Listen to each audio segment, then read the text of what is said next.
scrolling back through my phone. Tired of waiting for your call. Is it all over? No more forever? Have all the ashes come and gone? My mind is racing through all the memories. Is that all they are now? It's been so long. So thanks to you, my friend. Tell me, is this the end? Have I got nothing left tonight to show? Tonight to show.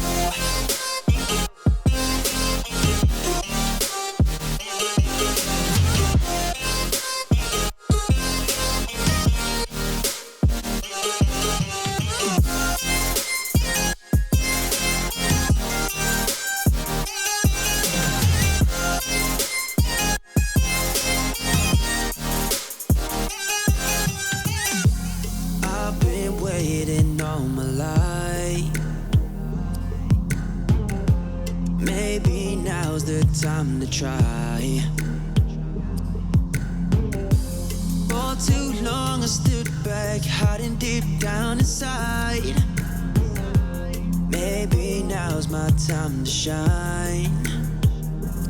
Is it all over? No more forever? Have all the ashes come and gone?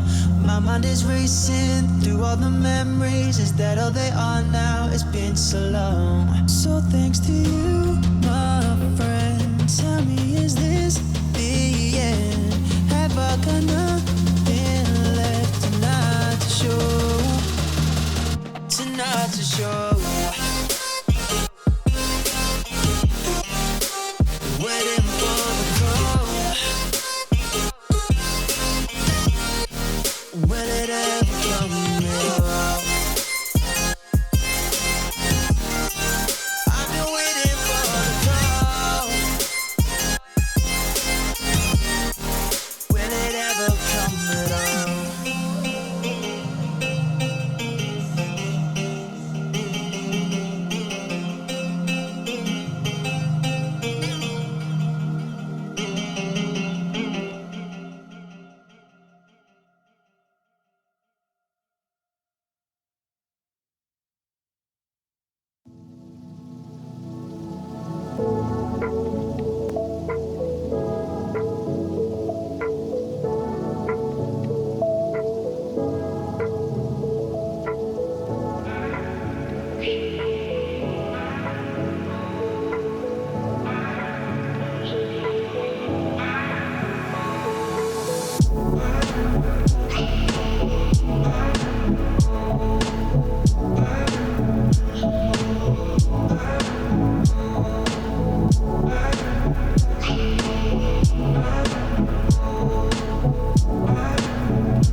Didn't know you could move like that. All night, get down like that. Didn't know you could hang like that. Turn up, get ill like that. Didn't know you would chill like that.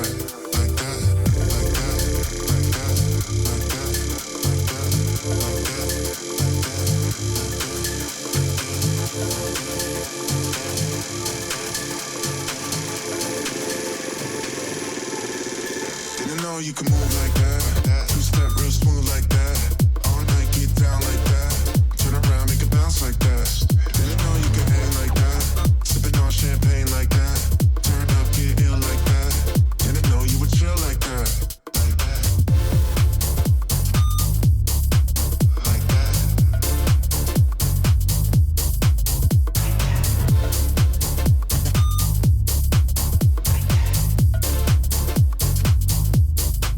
Didn't know you could move like that. All night, get down like that. Didn't know you could hang like that. Turn up, get ill like that. Didn't know you would chill like that. Like that. Like that. Like that. Like that. Like that.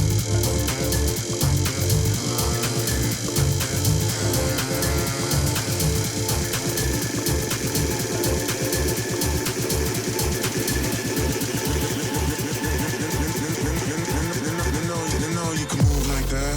Two-step real smooth like that. All night, get down like that. Turn around, make it bounce like that. Didn't know you could hang like that. Sipping on champagne like that. Turn up, get ill like that. Didn't know you would chill like that. Like that.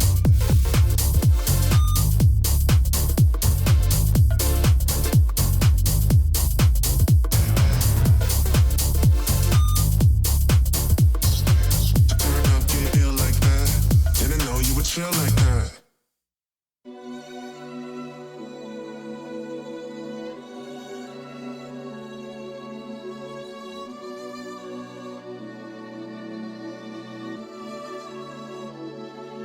You don't think about tomorrow. You don't drink out for your sorrows. All the things you love aren't hollow. And when I'm next to you, when I'm next to you, I feel like there's no tomorrow. Wherever you go, I'd follow. Give you something that's not hollow. When I'm next to you, when I'm next to you.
You don't think about tomorrow.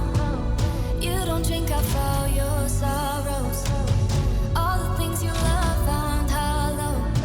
And when I'm next to you, when I'm next to you, I feel like there's no tomorrow. Wherever you go, I'd follow. Give you something that's not hollow. When I'm next to you, when I'm next to you.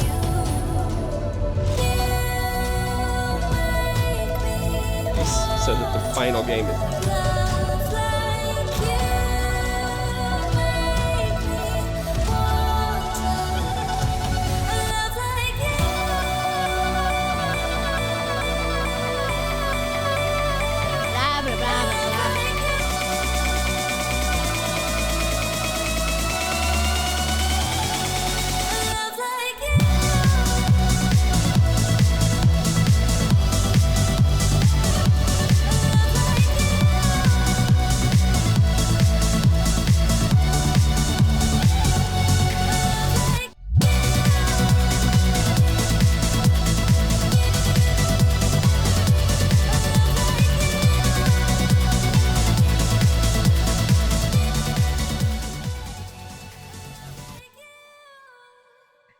Hello.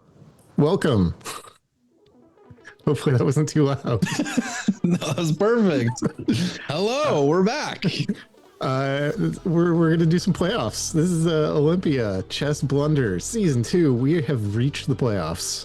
People have been watching baitedly for, what's gonna happen. The season's been going on, and here we are.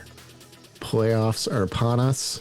This is basically the first round. This match is basically the first round. We had some, wild card matchups and relegation things that happened, but now we're in the bracket, first round, and we're gonna get started here in just a second. I'm Funk. Toad is here with me as well. Yep, that's me. We're gonna talk about chess. I think so. I think that's the plan, at least. I was looking at the format. I'm not too familiar, but it looks like you got to get 4 points. So is this the best? Well, not even a best of 3, but you play the same opponent multiple times, or how does that work? Yeah, so it's a series. So the scoring we're doing this season, which is not traditional chess scoring, is that you get 3 points for a win and 1 point for a draw, and nothing for a loss. And so you're playing the playoffs. Each matchup is going to be a series, and it's the first person to score 4 points. And if there is a tie at 4 points, the higher ranked person moves on. And the rankings are from the regular season standings. Oh, I see. Okay. Yeah. So that, like, basically boiling that down, it means that each series is going to be at least 2 games, minimum of 2. Gotcha. But we could have a 3. Yeah. In theory, you could have 4. Oh my gosh. That would be a draw every game. I don't know if I can do that. I don't think we're going to get to your game if that happens. Yeah. Well, I think tonight we're only going to be doing 1 game in each of these matchups. So, yeah. And actually, I believe, so Elliot and Joe have already played 1 game so far. This could be decider if one of them a draw then. Yeah, these are all game 2s, so these all have the potential to end tonight. Oh yeah, everyone's game 2. Yeah. So if Elliot or Joe wins, they move on. If it's a draw, then they would have to actually go to game 3, which would be spicy. Joe sounds like a fully grown man name, so I'm assuming Elliot is the child. Yes, Joe is an adult man. Oh, I think we're gonna do some. Yeah, we're doing entrance vids here. Hey, whoa! Pointed at me. Second Amendment entrance video. Threatening. Bold cameraman here for this walk-in. Yeah. We need. Is that good finger discipline? Yeah, you don't. That's you. You don't want to stand in front of the barrel. Finger on there. the trigger. Oh gosh. Ooh. Okay. Well, to Joe, who? Oh my gosh. Oh, we have assassination attempts. Okay. Yeah. Ezio, was that you? I think we'll have to check the league rules on gonna figure that one out to see if there was a breach there. Yeah. Is there a by any means necessary clause in this league? There may be. I don't think anybody actually reads those rules. So we'll have to dig in, find out. I mean, I'm ready to dig in. This is exciting. Season 2 playoffs, playoffs, new logo even. We got a logo. Oh yeah, fantastic new logo. Cool. Yeah. Who made that? I think it was AI, honestly. I just added a blue tint to it, is all, but I think it looks very nice. I like the blue tint. I think that looks neat. Olympia blunders. I think chess is self-explanatory, Yeah, you got the board and the horsey, and I believe there's one of these pieces is a mountain, right? And he doesn't even have a beer belly in this one, so I thought that was neat. Oh, yeah, we're off to the races here. Yeah, we've started. We have Queen's Pawn opening here from Joe playing white, Elliot the human child playing the black pieces. Got it. Do we have a favorite? I think we're missing the analysis bar. I'm gonna fix that. I want the analysis bar for sure. Yeah, we have producers be producing in the background, folks. So yeah, we'll stay on top of that. But yeah, let's see favorites. This is the 4-5 matchup out of. I guess we're in 9. We did, I think, eliminate seed 9 in those wild cards. So yeah, this is going to be close. I think. I might put my money on Joe for this one. I think he's been progressing throughout the season, so I think he has kind of the momentum on his side, and he's playing the white pieces, which maybe a slight advantage there. So yeah, I could see that happening.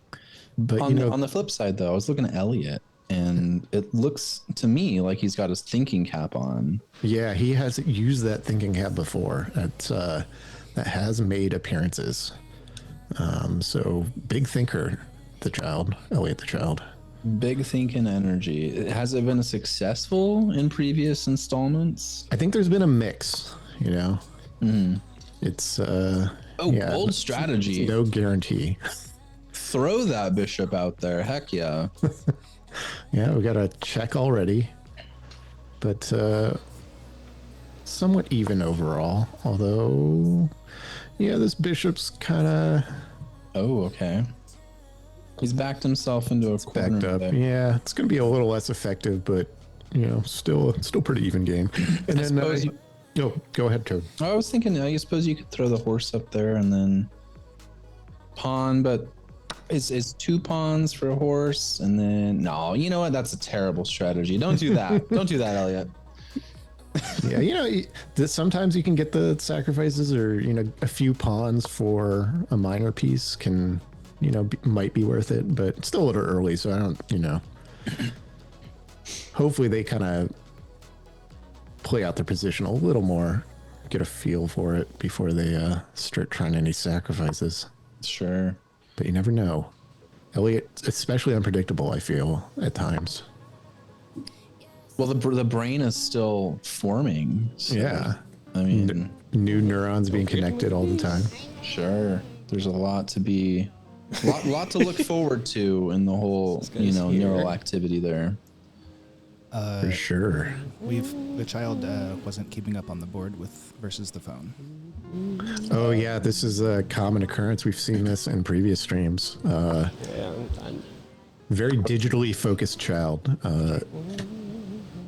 Oh my gosh. I forgot to drink all my coffee this morning. Microwave. Now it had milk in it, so should I risk it? I've now trapped your bishop. Oh. Bye-bye, bishop. Oh wow. Bye bishop. Bye bishop. Elliot taunting, sounds like. Is he speaking to his own bishop, I wonder?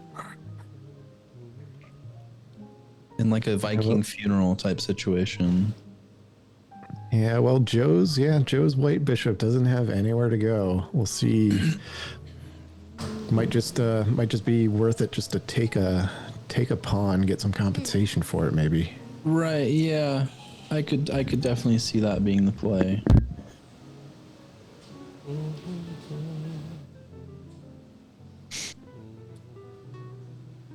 And yeah, if you're joining us and you're not familiar with the chess.com, user layout, we have a strength bar over on the left side. So that indicates what the computer thinks who's doing better. And is swung towards Elliot. Very, very black now. We've got one chatter so far. Mellow Maniacal. I'm waiting to see everybody else join in. I'm sure Nacho is going to join at some point. Make sure you move your piece. I guess as a proper caster, it would behoove me to see what's on that stream, huh? It's a whole lot of 5-second delayed nothing. That's what I'm looking at. So, yeah, the strength bar's not loving what's going on. Yeah, Elliot with the advantage, but You know, Joe's a little slightly more developed, so he might be able to work his way out of this. I wouldn't, definitely don't count him out yet. There you go. Yep, yep, yep. Well, this is funny. I've had the colors flipped in my mind the whole time. Elliot is black. Elliot is black. Elliot the child is black. Yes, playing the black The human pieces. Joe child. playing the white pieces. Yes. Like it's working. Oh yeah, you know what? If you're in Olympia, season 3 is coming up. So get your phones out. Yeah. So put this on your laptop. Pull out your phone. for the- scan this on your stream. It's for the people in the bar, silly. Hey, there might be Olympians watching, producers. Seems a little short-sighted. Who knows? We'd This love to could see go- more people in season 3, though. Maybe we can have more divisions. I wonder, or Yeah. maybe 4's enough. Honestly, let's. Wait, I think it might expand. Yeah, I think there might be like a cap on. Yeah, you've like, been per giving division. them to me pretty liberally. And yeah, so actually, if we get a ton of people, it might just spread out into like lots of divisions. And then season 3, there's going to be more movement between divisions during the season as well. Oh, Yeah, sort of like like between division battles and interdivisional. more like the divisions will shuffle occasionally, sort of like a promotion. If you're familiar with the soccer promotion relegation, that's kind of the idea we're going for. Where, you know, if you're doing really good in your division, you might be able to work your way up to the next one and kind of. About like mid-season. Yeah, kind of like during the season there'll be reclassifications almost. I could see that. Is this like a? I wonder if this is more of the Formula One, you know, racing type thing where you, you maybe. gain points and then you shuffle around. The only Kind problem of, is I've never watched racing, so I have no idea how their system works. Yeah, I think that's automobiles. I too Automobiles. passing familiarity with this auto racing. Did you know there's no legal registration for automobiles? So if you own an automobile, you don't have to register it with the state. Which state? Any of them, apparently. Oh, okay. Yeah. Unfortunately, they've reclassified all automobiles There you go. as vehicles. No, I think That I think loophole's been you might have covered. lined up. Oh, Yeah, that Joe was Joe moves his ill-advised. bishop, but leaves that knight unprotected. So Elliot has a chance to get another minor piece, possibly. Yeah, Yeah, he does. Why were you not? finds it. Not too hard to find, but I mean, No, I when your just- I opponent saw makes the that. mistake. Now I'm up by 3. Yeah, when your opponent makes the mistake, it's important to actually capitalize, or else it's not really a mistake, is it? Yeah. Joe now got to figure out his way out of this. See what he decides. He can't castle right now. The queen is guarding that F1 square. Well, he Yeah, pushes that march the pawn. pawns up, threaten the queen. Sure, why not? Right. And if you are looking at that bracket, just know that we do actually reseed each round too. So the winner of this round isn't necessarily guaranteed to play Josh or Van. It's going to be reseeded, so the highest seed plays the lowest seed, and then the 2 middle seeds play each other as well. Okay, yeah, that's probably good to know. For those bracketologists out there, you know, You bracket heads out there. in case anybody's made their Olympia Chess Blunders bracket, you know, wants to follow along. You have a pool at the office. It's good to know that format. It's listed online on Tournament, as I understand it. So Yeah, I believe. Yeah, I don't can know if we've got follow like along. links. You might be able to almost search in it out. live time. So Yeah. Don't know if we're on any of the betting markets yet, but you know, you never know. we'll get there eventually. As long as there's money involved, Yeah, I'll be there. Yeah, I think the producers really are in this for making the big bucks. So That's what I hear. Yeah. well, Joe offering the queen trade. Maybe I don't know if I'd advise that when you're already Too. down material, but maybe he's betting on Elliott not wanting to trade. We'll see. I mean, I don't see anything particularly wrong with taking I mean, you that can pull your trade. queen back. Maybe you could. I wonder if you could get that queen down into rook territory and start doing damage in the bottom left corner. But otherwise, Yeah, maybe eventually, but yeah, I think Joe would probably be better off not trading, but he's kind of running out of possibilities at this point. sure. Who's that Oh, one? Nacho's here in the stream. Welcome.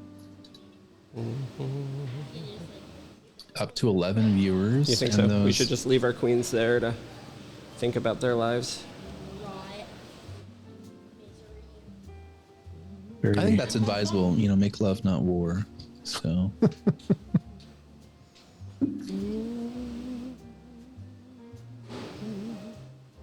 Elliott, yeah. We've seen. Haven't been paying close attention. I don't know if he's been keeping up with those physical board moves. Occasionally, is Actually, sometimes in these past I'm not streams, going have to do that. I'm not going to do that. That's a bad move. That's the kind of move that you do that's a silly bad move.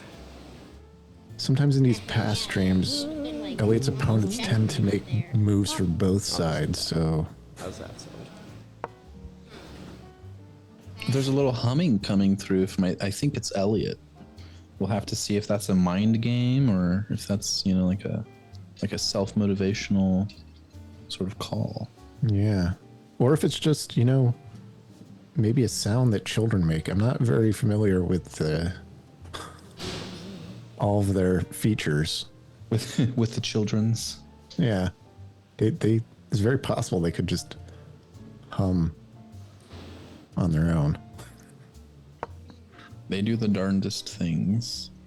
Okay, so we're developing the horsies, getting them going, threatening the queen. Yeah, more threats from Elliott. You could see that queen possibly being played forward from Joe. We'll see what he actually did. Yeah, moved Okay, oh forward. yeah, okay. I actually do like that. He has to keep protecting that E2 square, or else there's a mate. So that kind of limits some of the possibilities. But Definitely.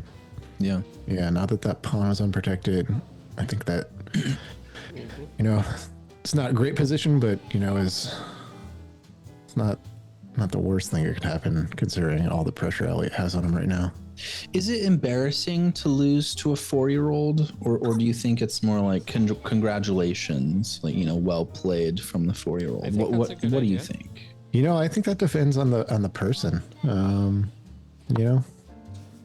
Oh my Oh, gosh! he I mean, I think he should moves go with out that. of check. That's what I think. Huge swing and advantage. We'll see if.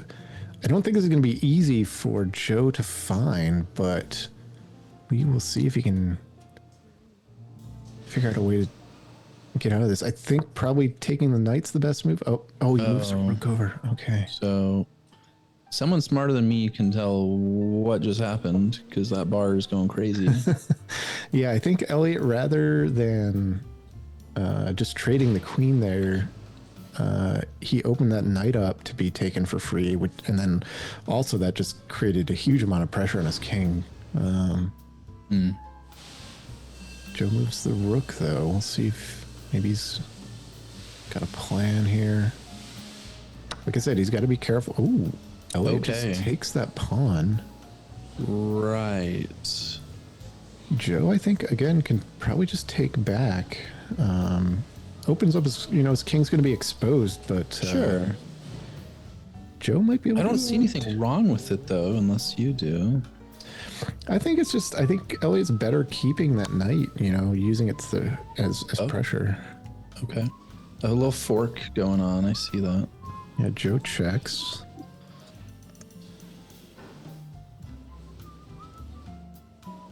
Yeah, actually, it's possible. I can't read the meter. Joe might have a forced mate, possibly. Oh, and now he's got a double check if he wants it. Knight C7 would be a double check. Oh no, that was not the knight move. Going Knight takes backwards. queen.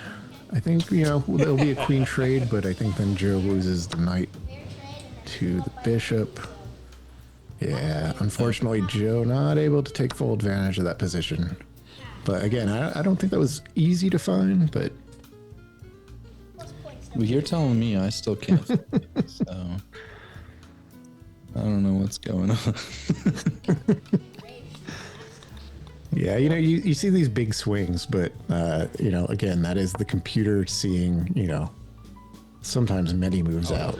And for regular over-the-board human player, it can not necessarily easy to find those sequences. Well, and it a lot also of movement right now. it also it moves and assumes that the next move is going to find what it found, and if it doesn't, then it just goes right back. Yep. Right. We need to set it to D4 level.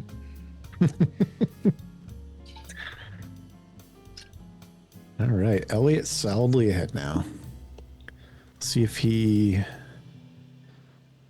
maybe takes the bishop here. I think it kind of would be pretty easy for him just to kind of trade at these times when he can see it and then just kind of pick off pawns. And I don't think after that point, I don't know what else Joe has. Yeah, I mean, there's a massive material advantage for Elliot here. You've got, just one bishop, one castle for Joe, and, like a whole gaggle of pawns, but you can pick those off pretty easily with some of the more worthwhile pieces. Funk, what is a group of pawns called? Is it a gaggle? The taxonomic word for it. I have to look that one up. Is it a Ponzi? Is it a little interleague joke there?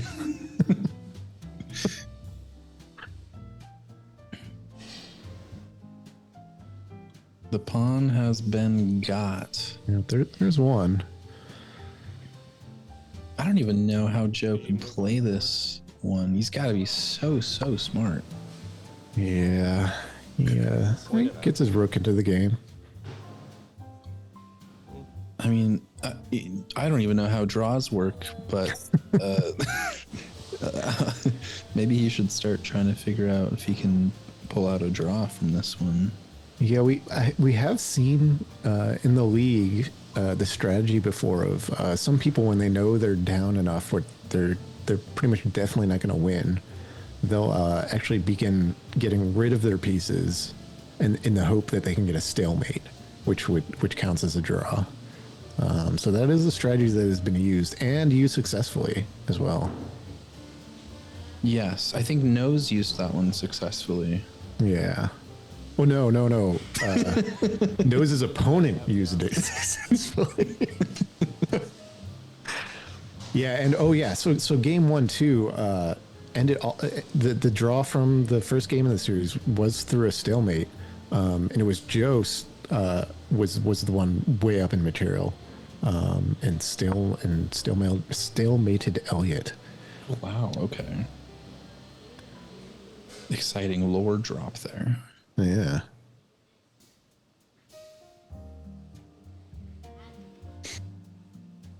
Right, Joe now he's got. Yeah, it's kind of hard to figure out what to do in some of these situations. I feel like maybe protect his A pawn, push that B pawn, or even not a lot of great options, but having that A pawn, it's a pass pawn. So in theory, if Elliot makes mistakes, he might be able to push that pawn down the board, promote it. Might offer a chance for him, but we'll see what he decides. Yeah, there's really not a lot of options at all. I mean, maybe you could push that castle up and see if you can get a check, and maybe Elliot makes a bit of a blunder. Mm-hmm. Yeah, like I said, so far Elliot has had the chance to take that bishop with his knight. He hasn't yet. I kind of like that strategy in these types of games because, like I said, if you're up material, trade when you can. And just, your opponent has less and less to work with. But so far, Elliot, not too bothered by it, it appears. He's stingy. He wants to win this one. Make sure you move your Decisive. guys. Right. Oh. He hasn't moved in a long time. Oh yeah, apparently I don't think the live board was matching up at all, but the official game is what is played out on the app. So even if there's a mistake on the live board, the app is what counts. Which makes sense. I mean, I would be excited. I don't know if this is currently in the works, but I'd love to see one of those electronic boards eventually. That would be, I don't know if that's in the budget this season, but maybe season 3. That would be awesome. There's been some, might be some behind the scenes work going on with that. We'll see how that carries into Smashley's season hand 3. making one? Is that what I'm hearing? Yeah, we might be building one from scratch. Yeah. We're also talking about having the commentators move it themselves. Oh yeah. Oh, That could okay. offer some potential to, like draw on the board and things like that. That would be a responsibility for very commentators outside of maybe one of the two of us. I'd always say nicely, I don't want to ruin a game of chess. It's like on the what do you call it? The footballs. They get those guys who analyze the game by like drawing plays on the field. We could do the same thing, possibly. I could see it. Oh, yeah. There we go. Bishops. Yep, Elliot Threatening now. territory. Joe left only with Move your guy pawns. again. Elliot seems to just be kind of picking them off at this point. Elliot, I believe, also has the opportunity to do the castle check, where he could castle kingside, and it would be a check. Little fun move, possibly. Oh, neat. Yeah, there we go. We got a little. See, we gotta work with our producers if we want the arrows on the board. Yeah. Please move your pieces. Okay, so he's saying take that pawn and then we'll take you with the castle. I'm not even sure this is like relatively in the realm of possible for Joe to come out of here with anything other than an L. Yeah, like I said, I think at this point, That pawn's getting got, I guess. get rid of the pieces and go for the stalemate might actually be the best play here. I mean, really, Elliot having, both castles is so powerful for endgame because you can trap a king extremely easily, pinning him down. Yeah, the ladder mate is a very common mate when you have two rooks or even a rook and a queen. It's one of the earlier mates will even a lot of beginner players learn. Yep. Joe still, attacking. Okay. Oh, there's a check. Yep, check. Probably gonna see that king. I mean, I do like what Joe's doing. Just get the king involved, because Because you can't really get any other pieces involved. right? yeah, you might as well. Royalties off his throne. I think Elliot probably takes the pawn. Oh no, goes for another check. Okay, no, I see. I don't think he that made the pawn. move in the. Oh yeah, he's got to update. Oh, there, a rare occasion, making the board move before the digital move. Wow. Joe attacking the bishop this time. Oh, we've got Thinking Cap doing wonders in the comments from 6E6OP. Is that how we? Were those Oh, Bebop. That's one of the league players there. Ben, I Bebop? believe. Yeah, As in cowboy? possibly. Because I mean, that's the same following word. a great reference, if so. So Yeah, the 6 you see is similar to lowercase b. That's what's going on there. I see. This is like leet speak. Yeah. The kids, I guess, love it, perhaps. The kids with a Z. All right, check by Elliot.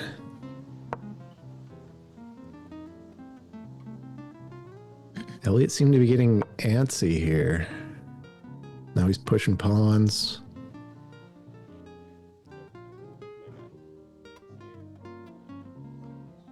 Got some making sure that board is up to date. Yeah, I'm not sure it totally was. Probably Elliot. won't change too much, but Yeah, looks like Elliot's gonna try and promote that pawn now, though. bold move from Elliot there, forcing Joe to forfeit by knocking over his king. Yeah, a lot of people don't realize if you just tip your opponent's king over, you've won the game. So, I mean, technically, I think we can start the interviews now. One more pawn gone. This is brutal. This is tough to watch. Yeah.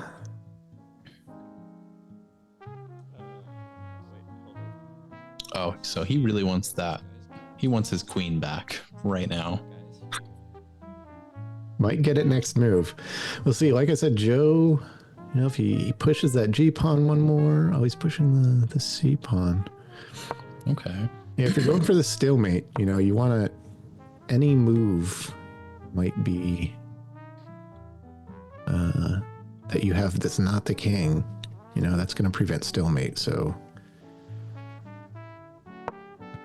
that G pawn, just having the available move, is going to make stalemating impossible. Yeah. There's the queen promoting with check. Back into the game. I'm assuming we might see that king slide. Oh no, he's gone behind the pawn. Mm-hmm. No? Oh no, the bishop's protecting that square. Got it. Okay. Gotta go. Yeah.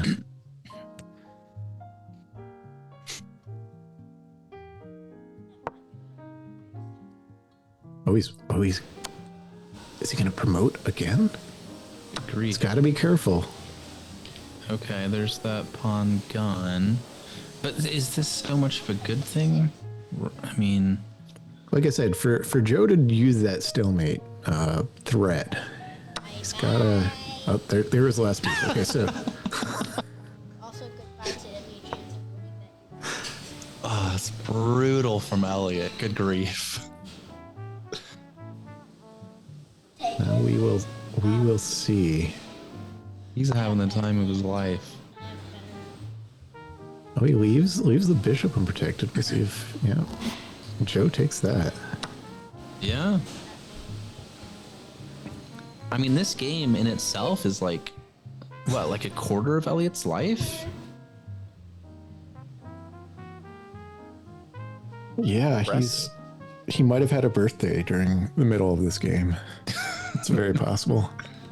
Do we still count in days, or do we go up to weeks yet? Now he is sliding back and forth. Jeez, good grief, give him an iPad right now. Oh no, there it is. Oh my gosh, I don't even know if we had an opportunity to ask Joe what he's drinking. Oh yeah, I don't think we did. I have a feeling we might have a post-game interview coming up very soon. Yeah.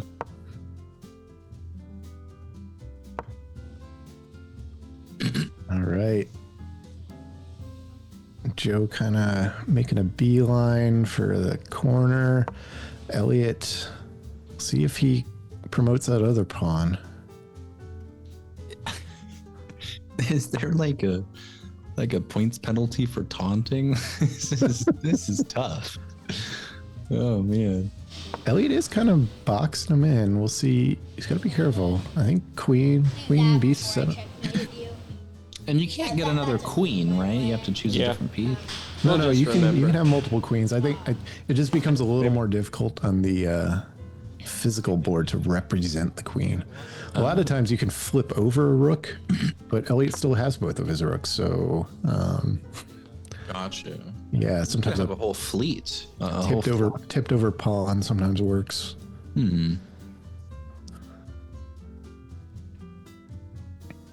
There's a lot of movement out of Elliot. There, he is loving it right now. Yeah, you can tell he's getting antsy. See if he finishes Joe off. I think Queen B7 works you up there. There it is. There's your checkmate.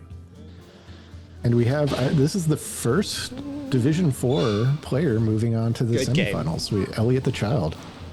Elliot, the Congratulations. is moving on. Yeah. What a game out of Elliot. There were a couple mistakes earlier on. You're moving on. Yeah. It was, for Division 4, you're obviously not going to get some kind of perfect computer grandmaster play, but, Elliot, managed to maintain, some advantages pretty well. And I think we're going to do some interviews now. I think we have Joe coming up first. Yeah, we're Joe first. Get the headset ready, Joe. Hello. Okay. Yeah. How you feeling? This is this ends the series. This so- ends the series. This is also the first time I've lost on stream, so it's a sad day for me. Streak broken. I know. I was doing so well. Yeah. Thoughts on the game? I know you had the first game. You had the advantage. It turned into the stalemate. I know. I misplayed that one. I'm not good at the last 5. When they're down to just their king. It's not my strong suit. Were you in turn? Do you think towards the end of this one you were trying to do the reverse strategy and go for the stalemate yourself? Is that what your plan was there? I mean, that was my hope, right? Like, it could happen. Yeah. It didn't, but it could have. We were saying on stream, we have seen that tactic work in the past with some of our other players. So I mean, it worked. It worked last night when we played, so it can happen. Yeah, we got Toad in the booth as well here. Toad, any questions for Joe? Yeah, I know. So mid game, I noticed the momentum bar was going up and down. There were a couple moves where, had you capitalized. And I have no idea what the computer wanted you to do. Funk might know, but there was a chance that you could have flipped the whole board on its head. So I was trying to figure out if you could even recognize where that was. I mean, I feel like there were certain moments where his king hadn't moved and was kind of tucked into a pocket, and I was trying to free up units to get down there, and I feel like if I had figured out the pattern to do so, it would have resulted in some very uncomfortable choices. I never saw those moments, so I couldn't capitalize on them, but I'm sure the computer was like screaming at me, in the background. And follow up to that, how distracting was his shimmying? Honestly, I wasn't super distracted by that. I was more like wrestling with the moral quandary of like crushing a kid. Like, I know Van did it, and Van is, scary. I'm a nice guy, and so I just was feeling bad the entire time. Like, should I be pushing? Should I be more aggressive? I was really trying to like stay calm and just be like, I'm not playing against a child. I'm playing against a player.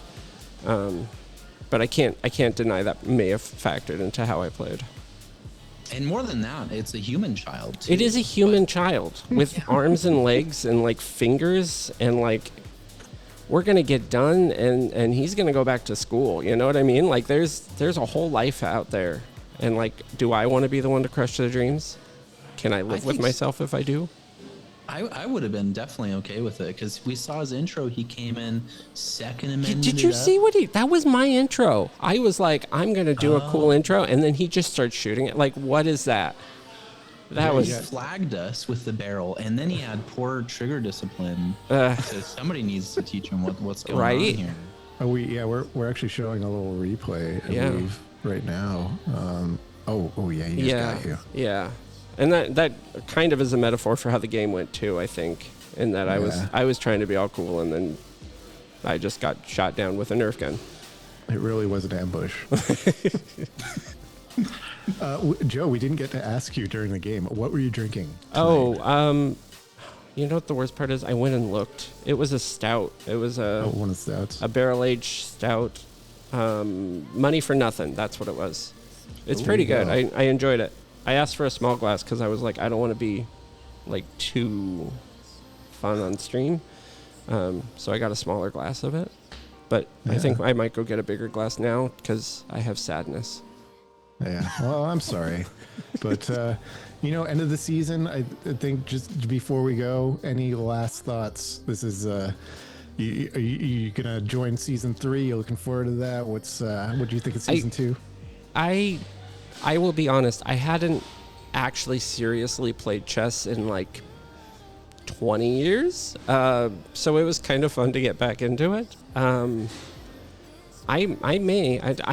haven't decided yet. I'm kind of on the fence about jumping in both feet. I heard there's also some lucrative streaming options on the back end money. So I might go that route. This is true. I might do that thing where like the famous football player retires and then just shows up on ESPN the next day in a suit and is like, "Hey, I know how to talk and do football." That kind of thing. I could do that. There you go. Yeah, follow the money if you need to. Right? That's what do we all ask for? Okay. Well, thank you so much, Joe. It's been great watching it all season on stream. Sorry you didn't make it further in the playoffs, but it was, like I said, it was fun to watch. Yeah, I had a good time. And thanks to everybody for having me. Yeah. There you go. There's Joe. Joe, everybody. I think we're going to get Elliot too as a producer. I don't know. Yeah. I believe he's walking in there. We'll see. Oh, no. He's giving it up. Bless his heart. All right. Elliot the Child. Hi. Congratulations. You are the first Division 4 player to make, the semifinals. How do you feel about that? Yeah, we'll get that mic angled there for you. There we are. Amazing. Amazing. There you go. You heard it, folks. One word. I mean, that sums it up, right? We just dust our hands and off we go. Next round. Yeah. Is there any players you either want to play or do not want to play for the next round? Do you have your sights set on that yet? I mean, I can't think of anybody I don't want to play or I want to play. Yeah. How do you like your chances? Pretty good. I'm playing people in the 4th division only, right? Yeah. All right. You think you're gonna take care of them? Yeah, I'm gonna try. Toad, did you have any questions for Elliot? I was wondering, Child? have you even learned fear yet, or is that What do you mean? or is that just not part of the mental state Fear? quite yet? What, I don't think he knows what fear is. I don't think we know what fear This is is a yet. tournament We're going for into every fun. game. Elliot, turn around.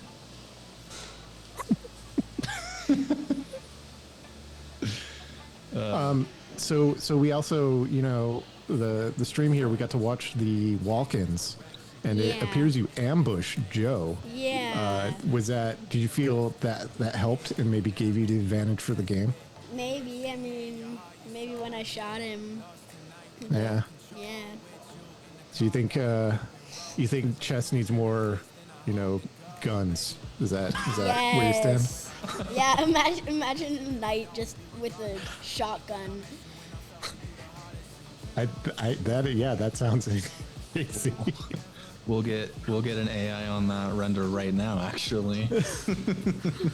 Awesome. Well, congratulations, Elliot. I think we're going to be moving on to get to our next games, but we'll see you, in the next rounds. Good luck the rest of the way.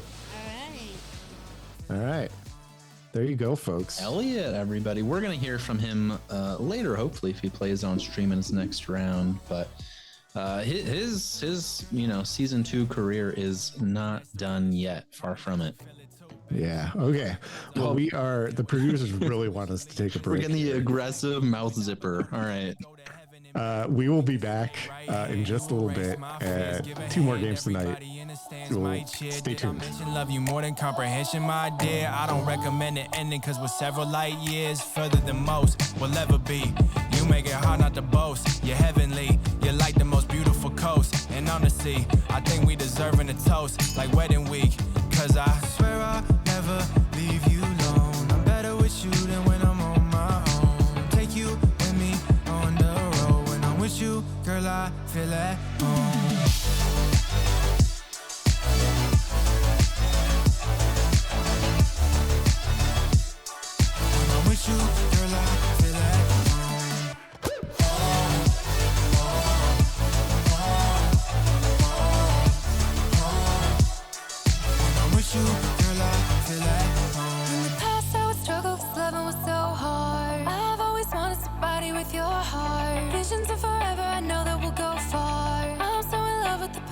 as you are. Please don't ever leave me alone. I'm better with you than when I'm on my own. Take me with you on the road. When I'm with you, boy, I feel at home.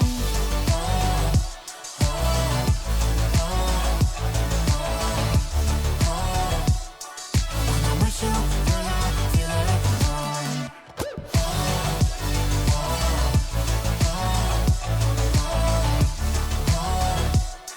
When I'm with you, girl, I feel at home. Legends never die when the world is calling you. Can you hear them screaming out your name? Legends never die, they become a part of you. Every time you bleed for reaching greatness, relentless, you survive. They never lose hope when everything's cold and the fighting's near.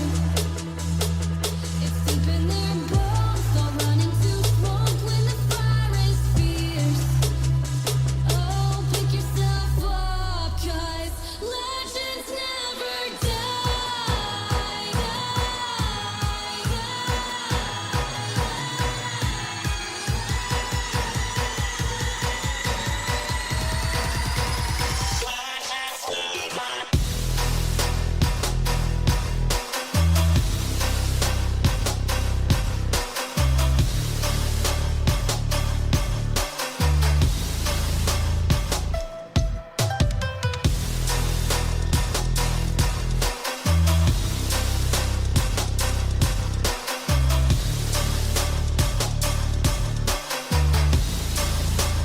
Legends never die. They're written down in eternity, but you'll never see the price it costs. The scars collected all of their lives. When everything's lost, they pick up their hearts and avenge defeat. Before it all starts, they suffer through harm just to touch a dream. Oh, pick yourself up, 'cause legends never die. When the world is calling you, can you hear them screaming out your name? Legends never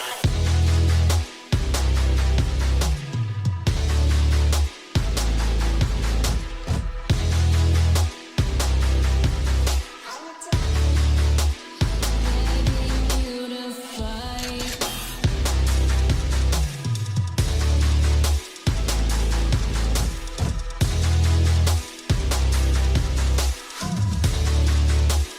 Legends never die.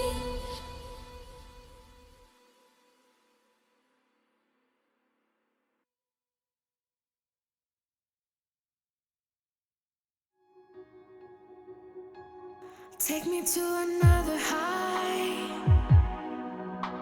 far away from here. Make my body come to life.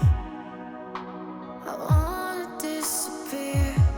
I need to learn to breathe somewhere. Maybe I could find my peace out there. Wanna run away to you. I'm looking for a safe escape. Saving grace.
Oh, I think we're back.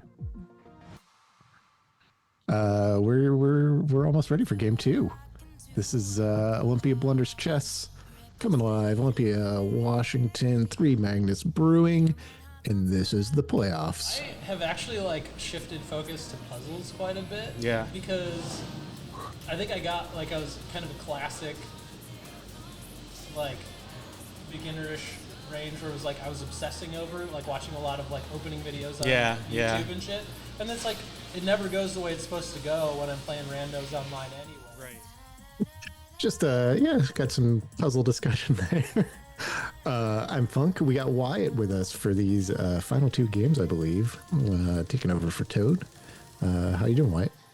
Not doing too bad. Excited to watch these games. Got to meet a few of these guys in person at our meetup event at Free Mags, and looking forward to seeing how this game plays out. Yeah, of particular interest as well. You are in this division and could possibly face one of these players. We don't know for sure until all the games are over with the reseeding, but yeah, this could be a scouting for you as well. Yeah, it's going to be really interesting. Like I said, we're getting ready here. This is Division 1. We have, these are, 4 and 5 ranked? Yeah, I think. Yeah, we'll get the rankings up there later. But, this is, they already have played one game. And let me pull up the bracket. I believe Lucas won the first game. So this is from what Wyatt was just talking about. Oh yeah, this is a meetup, the end of the season meetup at 3 Magnus Brewing. There you go. You see a whole bunch of players, and we're going into the walk-ins here. Yeah. And we're going into there's a bumper. I believe that is Javi, the dog. Lucas's dog, Javi. Yeah. And there's Lucas with a human child in hand. Unclear if that child plays chess yet. Not really an expert on children. Oh, and Victor. Oh, here we go. Oh my gosh. Hobbling. Getting a beer. Oh my gosh. Healed. Wow. Okay, this is it seems like a Tiny Tim sort of situation here. We've got a huge turnaround from barely walking to now he's running. Wow. That seems like some good beer at 3 Magnets. Possibly healing. And here we go. We got Victor playing white pieces, Lucas on black. This is their second game, so I believe Lucas played white pieces in the first one. And there you can see now we have the bracket on the screen. Lucas, the victor in the first one. Victor has to win this to force a game 3. A draw will win the series for Lucas. So draw or win for Lucas, and he moves on. A victory for Victor, and they will go to game 3, which will not be tonight probably, but would happen eventually. We got the ultra aggressive C4 played by White. I kind of like it in a must-win game. Yeah.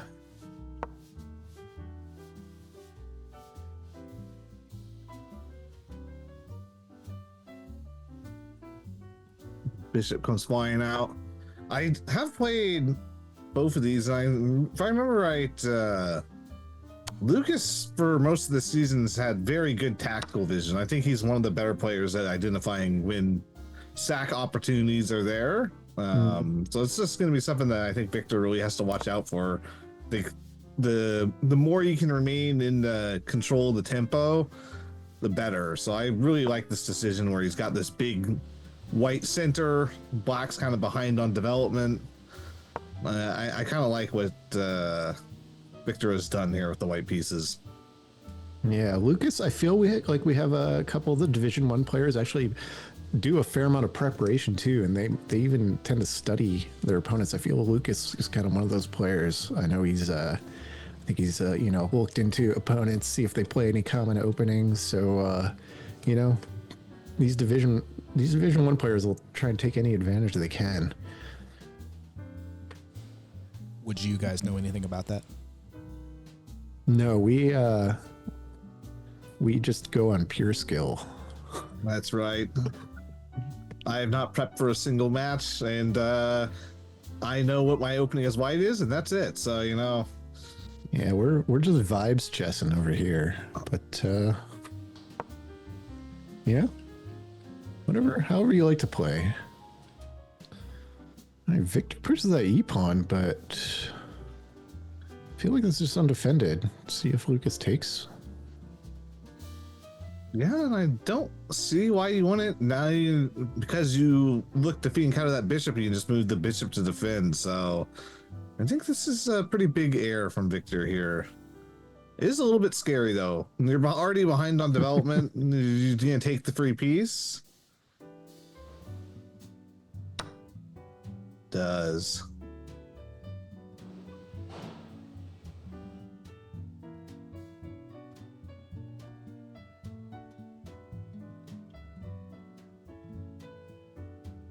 Greedy for material. Yeah. As most chess players are. I feel like I might have done the same thing. I think Victor now, I feel like, you know, he might actually have to kind of bring out his queen now. The C-pawn needs to be defended. But you also kind of want to get a little bit of a threat on that knight probably, so it's just not sitting there for a while. I feel like queen D3 maybe. Oh, he moves the, he brings out the bishop to attack it, but like I said, I think this offers another opportunity. Maybe not taking the pawn. There could, maybe there's a chance to trap it if he does take. I think it is trapped if he takes it. Yeah. I don't see a square for it to retreat to.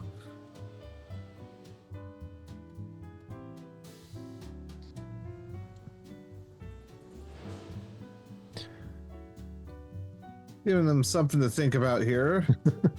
Yeah. Went from pretty quick to, yeah, now we're taking a little bit of time to think about these. We are playing the playoffs, like the regular season, are 30-minute games. We have 35 minutes on the clock for these live games, and that is just to give a little extra time to, you know, make the moves on the app. So trying to make it a little fairer, but plenty of time so far. But we have seen, I believe, even playoff games. We've already had at least one or two timeouts, I know for sure, and a couple games that went right down to the last couple minutes.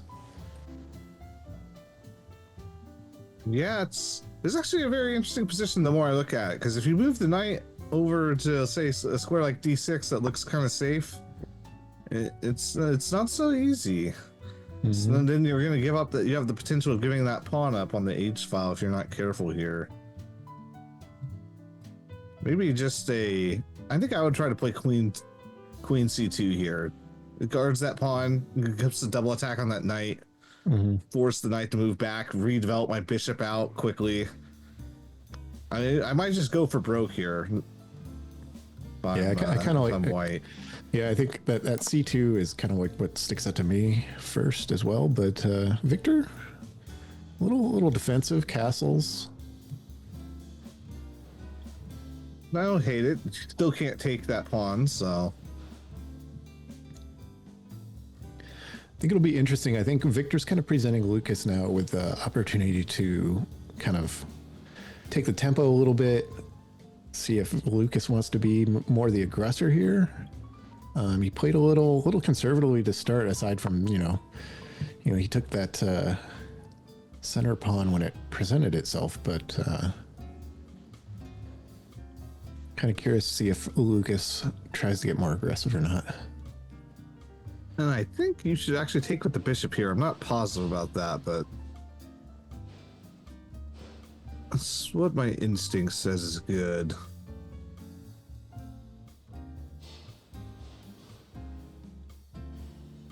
Just trying to identify, maybe block with the knight and push the pawn after.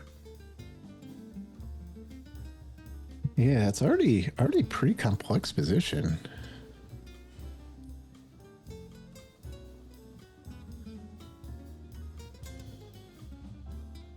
Yeah, I'm not certain that I like that pawn push there.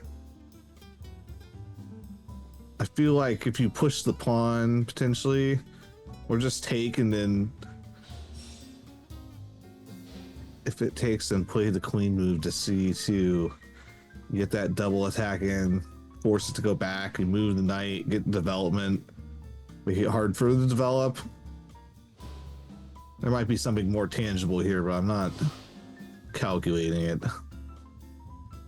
Yeah. I think the biggest thing here is that I think Victor has a chance here to at least play several attacking moves and kind of, get the game in hand a little bit more than at least he had it before. Yeah, no, that's a very fair point. Now I think pawn take here. I don't really like the way bishop takes back looks, but yeah, probably might be viable. Yeah, I think pawn takes probably the right direction. Yeah, I think bishop takes, you got to be careful of that c4 pawn push potentially. Kind of looks like it could get messy. I was really aggressive. You could also take with the queen here, but I don't think that's the right call because you just get pushed out right away with the c4 pawn push. Yeah, with the way Lucas has been playing, I feel, okay, he takes. Interesting. Don't think that necessarily works, but I guess he's thinking he can take it back, but I don't think it works because you get the check. Yeah. I think he missed queen c2 with the bishop and queen. Yeah, I think black kind of could weaken his king side quite a bit here if Victor can take advantage. Yeah, and it turns very scary because you got that bishop sitting there on c1 that looks completely innocuous as it hasn't moved off its starting square, but it's guarding a spot for the knight on g5 that could become really dangerous later on. Mm-hmm. Send that bishop down, move the pawn up, sack the bishop for 2 pawns, and check, and then bring the knight into the game, and you're looking at a really scary situation very quickly. Yeah, I think Victor can have many of his pieces pointed right at that top corner very quickly if he needs to, and yeah, could be scary for Lucas if he's not careful.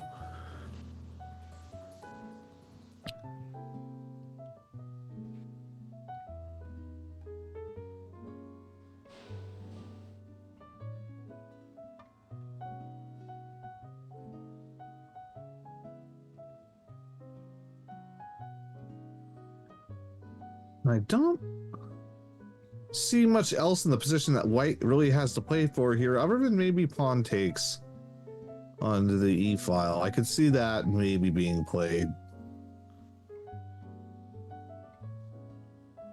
Well, not yet. Well, I mean, with the queen threat, I think he's got to. Oh, he checks first. Oh, thank you. Yeah, and I guess that still works.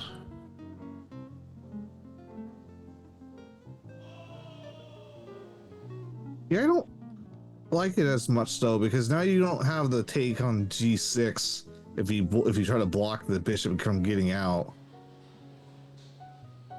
But maybe you just have the knight check. Yeah, the knight checks a threat. Then maybe still, something like queen d3. Yeah, I mean, I think I assume he's probably going to take back. I guess he could go h8, but yeah, I mean, take back, you got the queen d3 to recoup the minor piece right there, but you still have the follow-up with that knight as well. I actually think that going h8 might be correct here.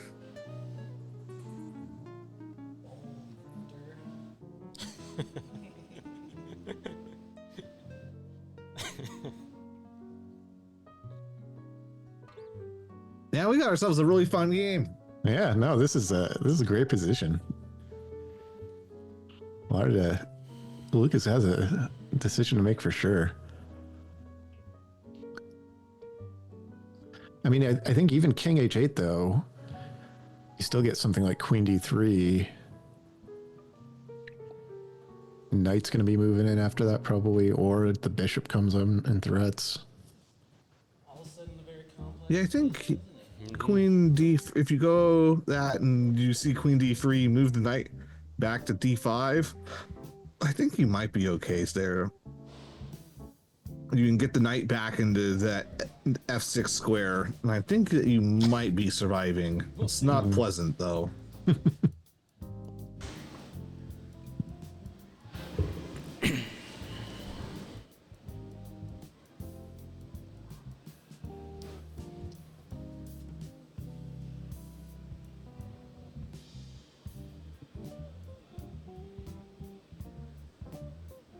And if you're just joining us, Three Magnets Brewing, Olympia, Washington, premier chess bar in Cascadia, or at least we are trying to make it.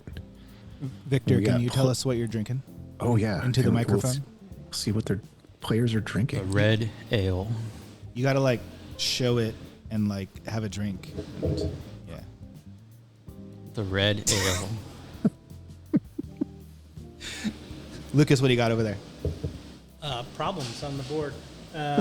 I'm drinking the alt beer. I can't remember the name of it, but it's been my go-to ever since I Before E sold out. Nice.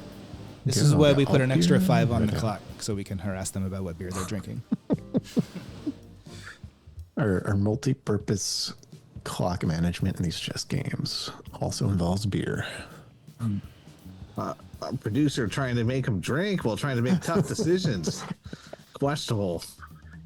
Yeah, wonder if perhaps he's favoring one side over the other. Oh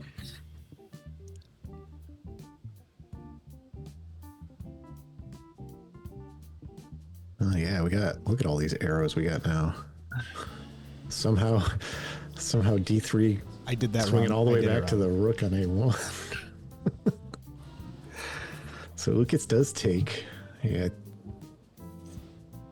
I assume. Do you think? I also lost the calculations for the more not safe move. I think the question is, do you check with that knight here first before you do D3, or do you just go straight to D3? Let's check with the knight first. I think I think the knight comes back in time. I think you do have to take. As much as I really don't want that to be the case, as somebody that enjoys a good sack, I think the knight jumping back to D5 if you wait is fast enough. I think it gets back to F6, and then I don't see where you go from there. I don't know if you're quick enough. Maybe you are. Check the knight, go D3 takes. Actually, I think you are. Maybe you are quick enough. Wait, one Timpy? I think you do check the knight here, but I don't really see what the follow-up is.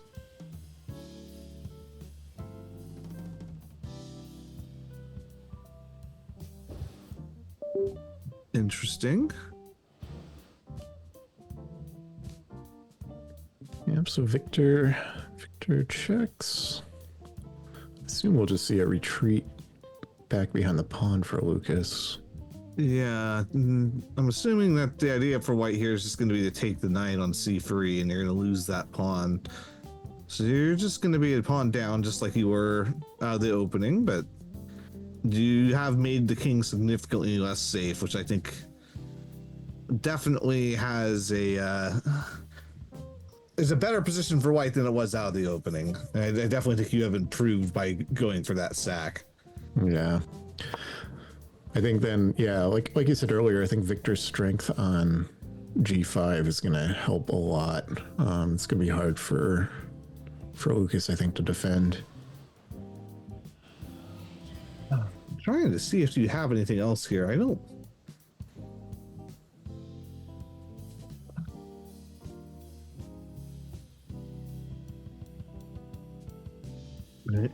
I mean, you could still play knight g5 here if you want the knight on that square now. Knight g5. Oh, actually, knight g5, queen h3 works, doesn't it?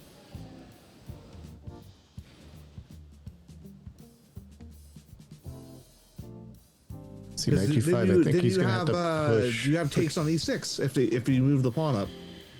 Maybe. Yeah, I guess it depends. Oh, he does. Okay, he does do the knight move. That's cool. So, yeah, I mean, he can't do. Well, let's see. Black has to block here some way, either pushing the pawn to f5, which I don't give like up that at all. Yeah. Or he pushes the pawn to g6. Yeah, so I think we're going to see g6. But then you have takes with you have pawn takes, right? You have pawn takes on pawn takes the e pawn, right? Yeah. g6. That would definitely be fun to see.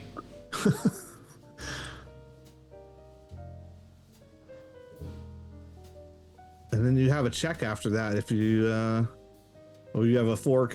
You still have the fork hanging, and then you might also end up clearing that king up for some really nasty attacks with the bishop coming in.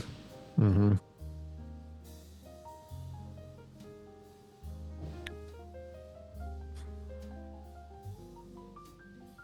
Suddenly looking very scary for Lucas.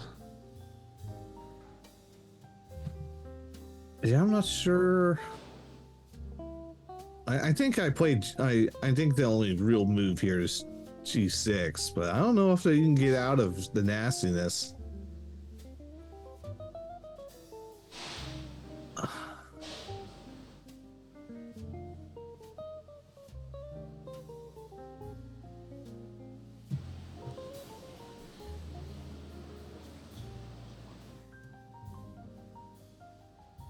Yeah. Lucas has taken his time now on his last couple moves. The last two together were almost 5 minutes. Several minutes on this move as well so far. Yeah, this move is very critical. I would take however much time. I'd be willing to probably take 10 to 15 minutes on this move, to be honest.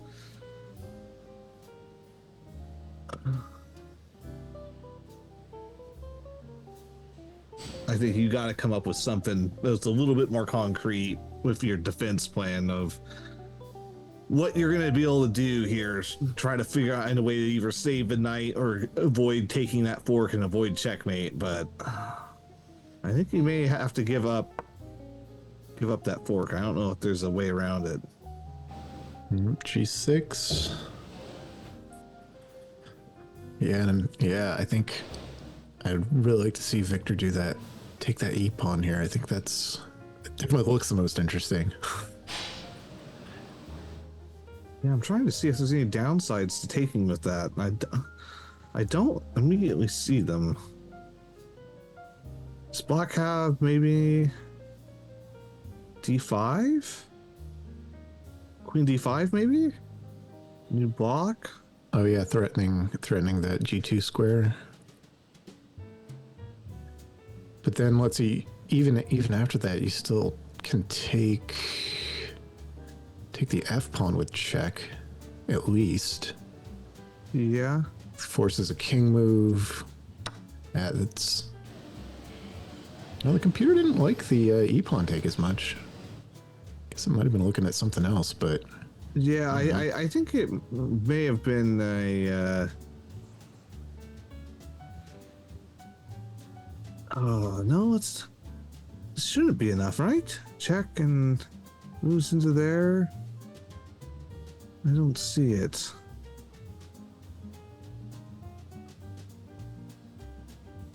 Maybe you had some weird trick with the bishop, with the dark squared bishop, maybe. Yeah, there must have been.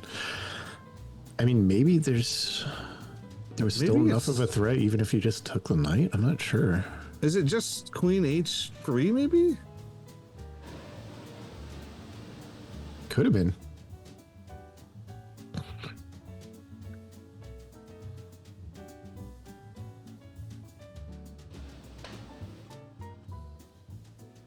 Well, regardless, we still have a very interesting position and still a lot to think about.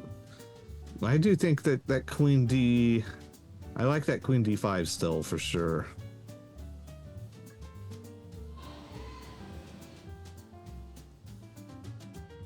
Yeah, I think you're right. I think he's probably going to have to do that. Yep, he does. He finds it.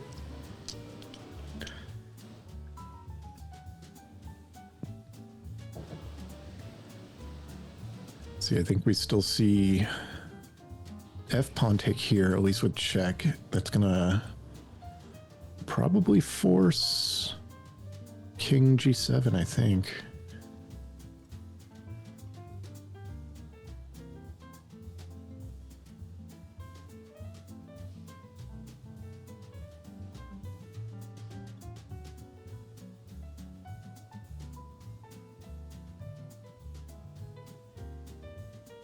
Yeah.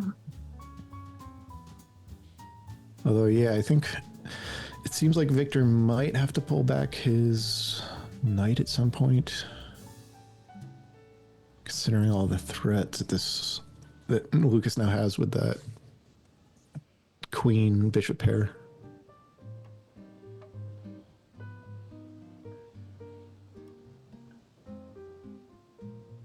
Do you still just have Queen H3 here?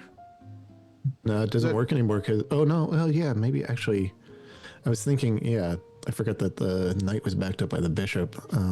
Yeah, that might actually work as well. I don't see what the response to Queen H3 is. I mean, I think the response is actually just queen takes G2 and you get the queen trade. You get the bishop. Black would, in theory, would lose the bishop, but he got that minor piece compensation earlier, so it would more or less be even. I mean, in terms of compensation, but Victor, I think, still has the better position overall on the board. But yeah, I think Queen H3 forces that. Yeah, I think that's what you might see. Maybe taking with the F pawn first is better.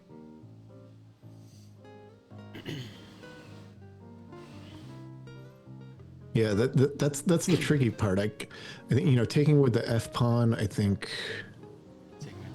don't know if that ends up giving the king kind of more escape routes almost. If you then try and follow up with something like H3, it's hard to say there. But yeah, more I'm looking at. I do like that H3 move.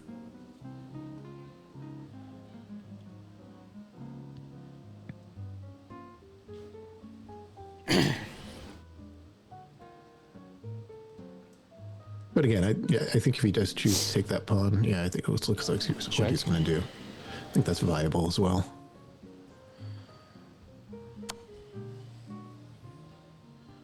I think the move here is to go king to G7 because I think you're pretty in trouble if you play. Yeah, well, he can't take with the rook because then you just take back with the pawn there, and the rook is under attack by the knight anyway. King to the H file, I think, yeah, opens up that Queen H3 check. Yeah, I don't see any other move other than G7. I mean, I guess King can't take because it's defended by the pawn. Yeah, I think he has to go G7 here. And obviously, I guess queen takes pawn is a move, but that just sacks the queen, so. Yeah, hopefully not that one.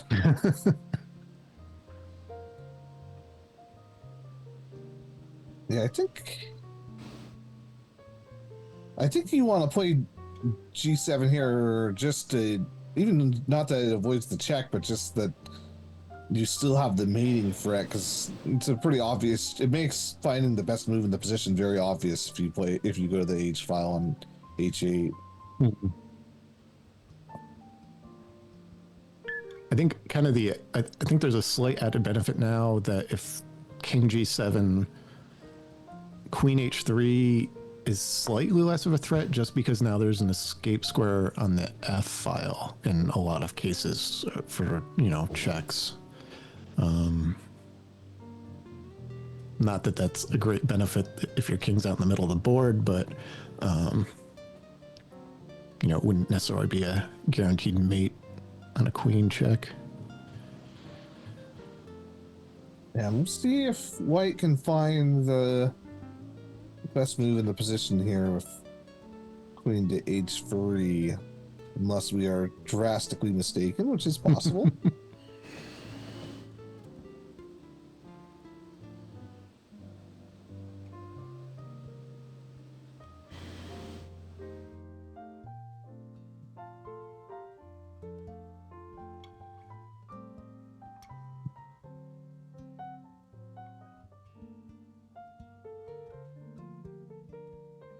Problem is, I don't really even see the only other move I can really think of is knight to go back to f3, or you move the pawn up. But the pawn up just, I don't think that's a very human-like move. Yeah. No. Earlier I was thinking, moving that knight back is the other defense, but then I feel like that gets a little messy too, because especially now that the rook would be able to take, and then that's more pressure. Oh, he does do the pawn move. Okay. Computer thought it was okay. That's not a move I would have on my radar. It does keep everything defended in the position though, and it keeps Lucas kind of in that position he got himself stuck in. So in that aspect, I don't dislike it.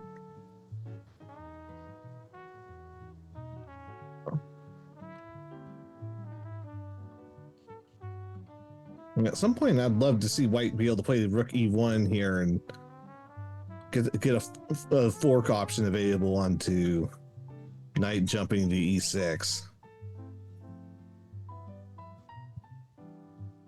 You'd be very disrespectful with it and go for the other rook.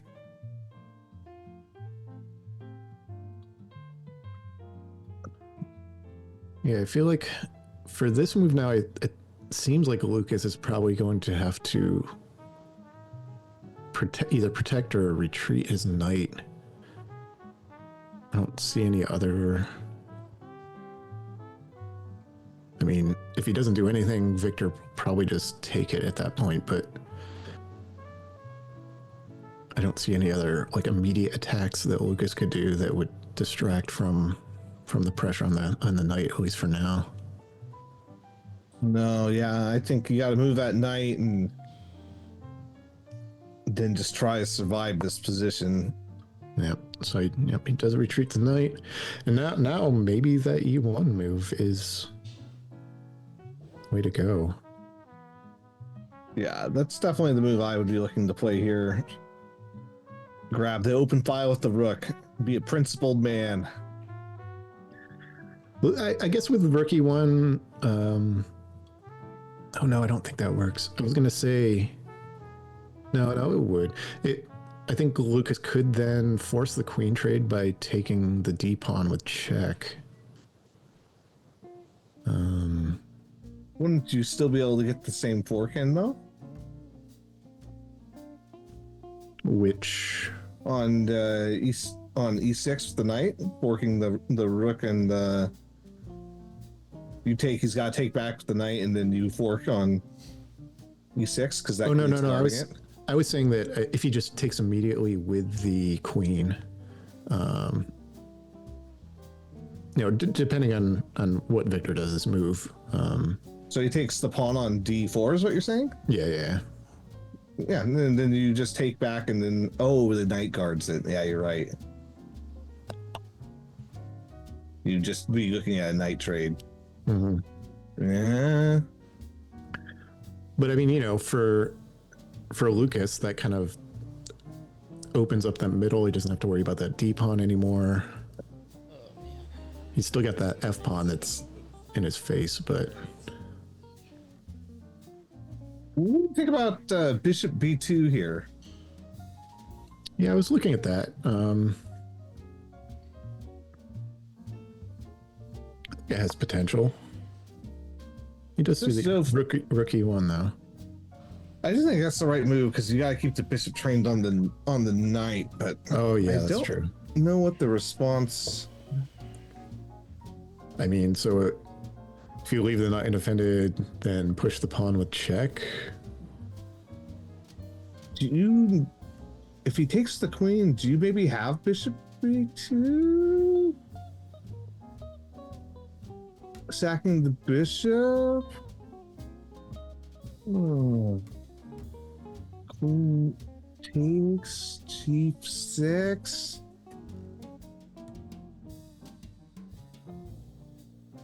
Yeah, I think right now, if Lucas wants to, he can, yeah, like I said, he can trade those queens to get that pawn. I mean, after the knight takes back, I think then you do have bishop b2.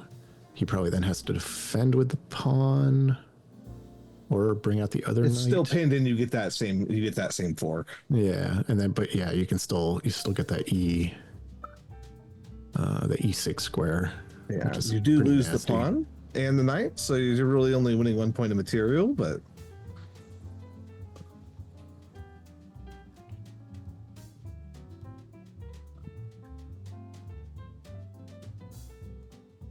see what Lucas decides though.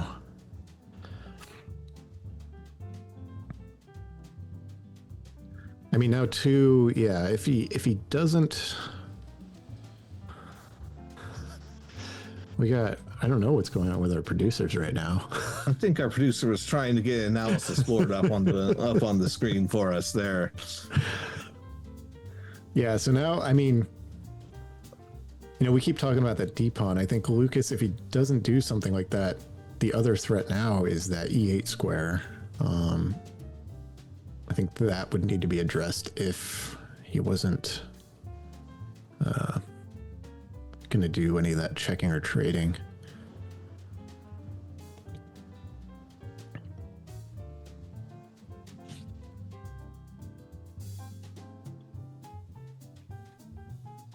I wonder if it's better just to rip the band-aid off early if you're going to end up having to sack a bunch of stuff and just play something like rook takes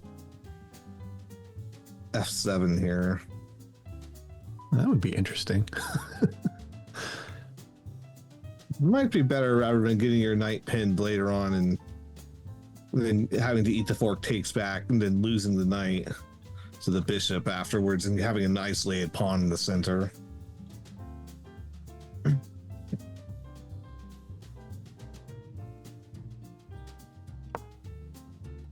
Moves the knight back. Computer does not favor that move.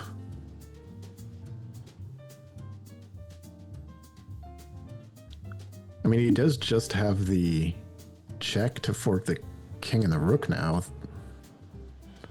if he wants it. Yeah, and I think you should take it here. Yeah, I think it seems like he was worried about that e8 square.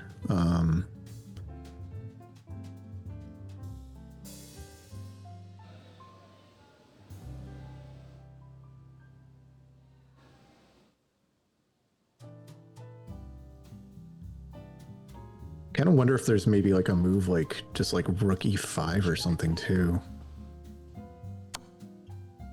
No, he goes for the fork. Yeah, I really wanted to play rook e5, but I'm not sure exactly what I'm going for.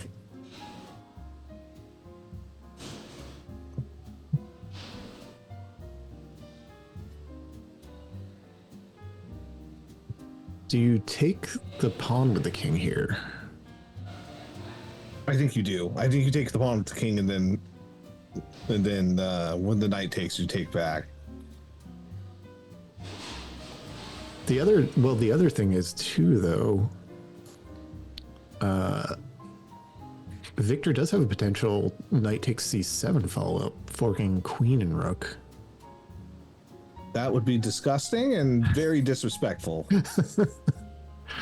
I mean, that's tough to look at. There might be a way for Lucas to get out of that, but that doesn't look very fun either. Walk me through it again so I can mark it. No. There's a follow-up move with the knight takes c7 potentially, depending on what Lucas does here. The only part about it I don't like about that is that you're essentially going to win that rook in the corner, but that rook in the corner is essentially just a dead rook right now. It's not in the game at all. Yeah, that's true. Yeah, Lucas just goes for that rook. I think that's the right call because at the end of the line, you can develop your bishop out potentially. If the king takes back, you can throw in a check, get your bishop, get your rooks connected, and continuously just keep harassing the black position. What do you think about if king takes, queen takes pawn first? Because you are threatening now. You know, if he moves that knight, you got threats on e8. I think I like that. I think that actually might be better than going for the immediate check. I mean, I think, you know, Lucas could take that d pawn with check, but I don't think that's that hard to defend. Just bring the bishop out, which then still connects. There's still threats.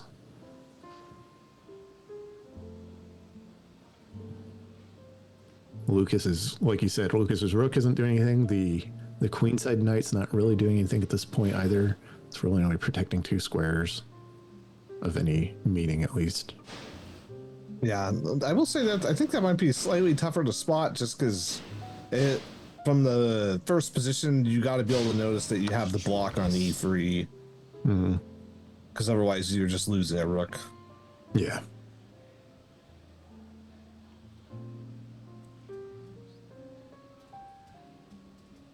But considering the level of play we've seen so far this game, I don't doubt that either one of these players is capable of finding that. Yeah, no, Victor's made some excellent finds so far. And that F3 looks like it's paid off really well too, and we all kind of brush that off here in the commentary booth. Yeah, we did. I did not think it looked very human. I don't think I would have played that.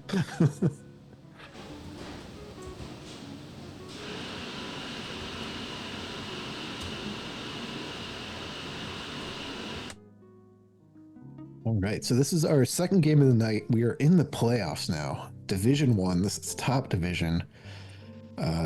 Lucas Victor, this is a 3 versus 6 matchup. Victor's done pretty well towards the end of the season too. I think he's beaten almost everybody. Despite being the 6th seed, I know he's beaten me. I don't know if one of your games was one of the ones he won, but I think that he might have. I know I lost to somebody. I think it might have been him towards the end of the season. Yeah, so definite. Anybody in Division 1 can beat any other player on any given day for sure. So, but like we said, Victor has to win this game to continue this series. Any other result, and Lucas will move on.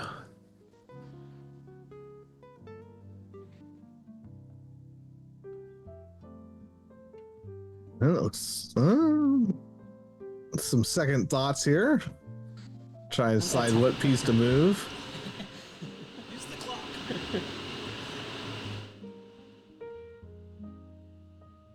Yeah, definitely not as much banter in this game as we saw in the first game, that Division 4 game.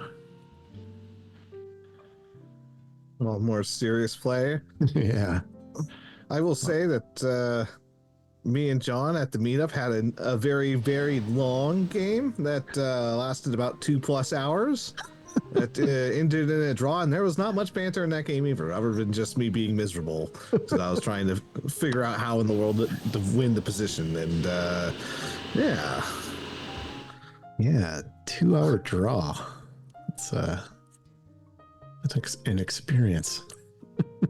It was definitely a fun, great game, but we do see the queen move, and I think that is an excellent move. Yep. Yeah, for sure. At least there's a computer can't find anything for black. There must be there's no trickery, at least, that we didn't spot yet. Lucas, You're black. You just got to play the queen takes with the check and hope that your opponent does not see the bishop move.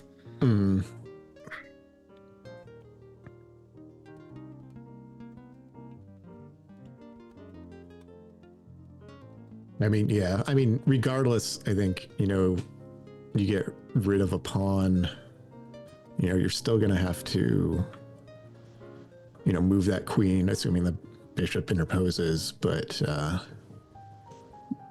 think for Lucas, you might just have to take that just to get, at least get one more pawn off the board.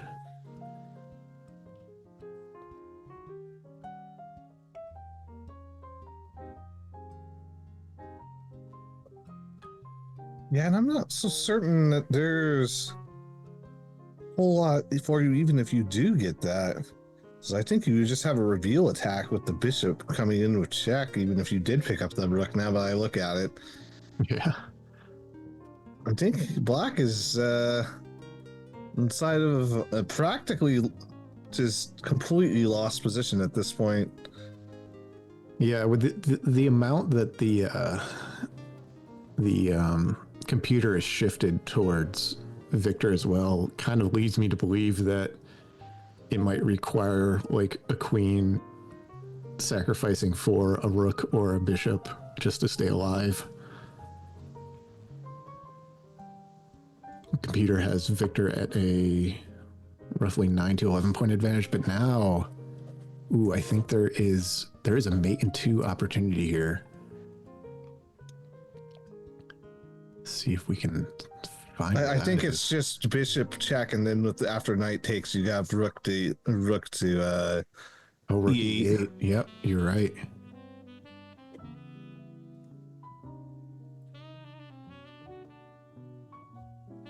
Yeah, bishop, knight would have to take back, and then rook E8 would be mate.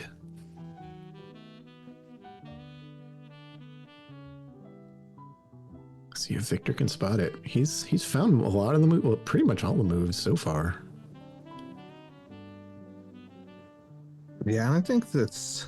He might be calculating right now. That's very findable. I wouldn't be surprised if you just saw a take. There he goes. A take back as well. I think he sees it.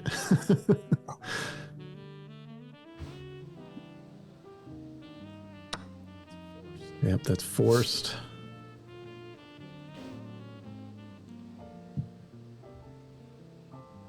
Just make sure you check with the rook and not the queen. There's an escape square if you check with the queen.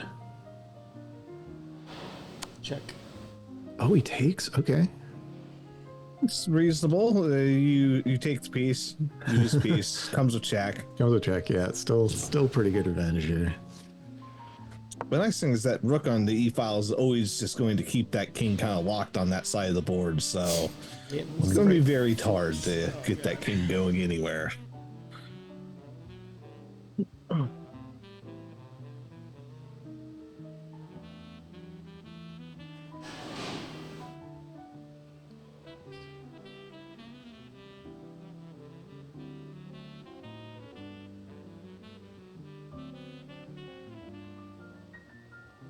Let's see what Victor decides to do here. There's no forced mates on the board, but he's got plenty of checks. Yeah, I think the correct move is just to go to h7 here. Mm-hmm.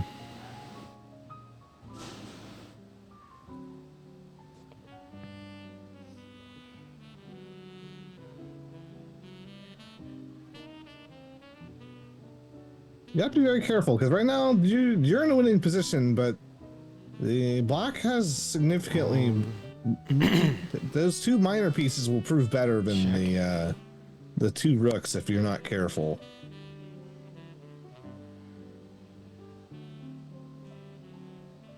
There's a check.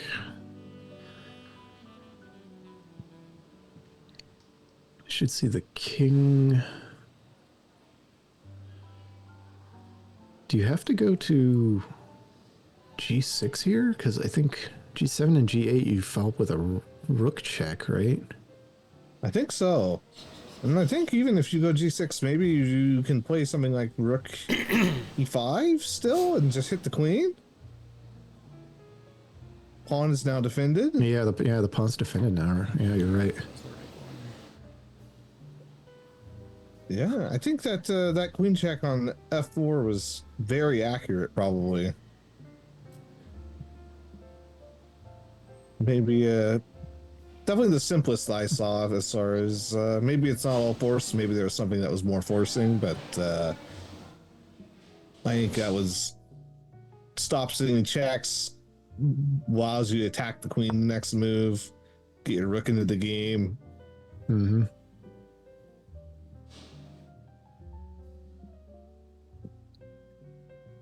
Now you just have attacking the queen, and then you should be able to follow up with something. Yeah, it might be. This might be where that queen sack is. I feel like, yeah, rook e5. It might just be the best move for black at that point. Might just be taking the rook. Yeah, the only move I can see outside of that would be something like queen to d8. But I don't know if that's good enough.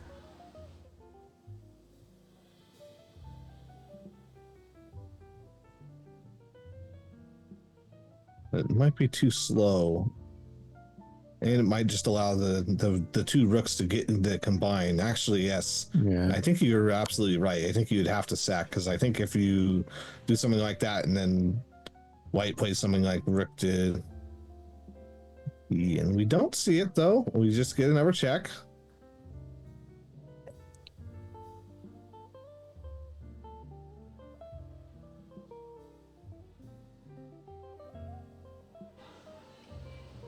Yeah, I think now. Yeah, I think either even if whether he goes F file or H file, I think rook e5 still forces the queen to take the rook back. Yeah.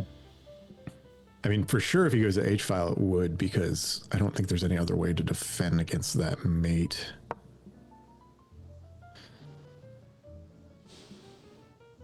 And then, yeah, because I think even here, queen, or yeah, rook e5, if he doesn't take, I think you can just get a ladder mate that's, you know, the queen wouldn't be able to defend. It's so hard to checkmate.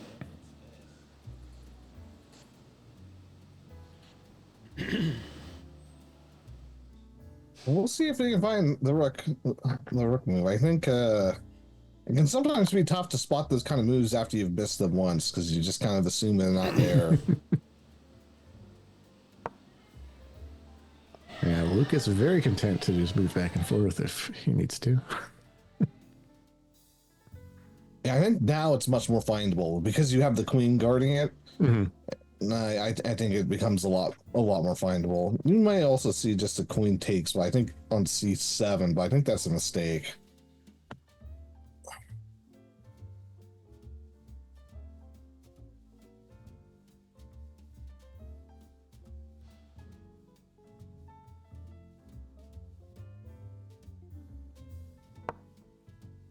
Oh, he goes, okay, e8.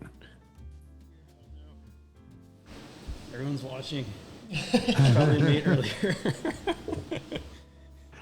Sounds like Victor feeling the pressure a little bit. And the computer hates that move, but to be fair, I think just doubling up the rooks here and chasing the king around is probably the simplest way to win this. Yeah, I mean, I think for Lucas to take advantage, it's going to require just, I mean, to get any advantage back, I think it's going to require extremely precise play. I'm kind of wondering maybe knight d7 might actually be an okay move here. The rook is defended by the bishop. I think Lucas would be better off trying to get rid of, you know, one of those rooks there. Oh, he moves back.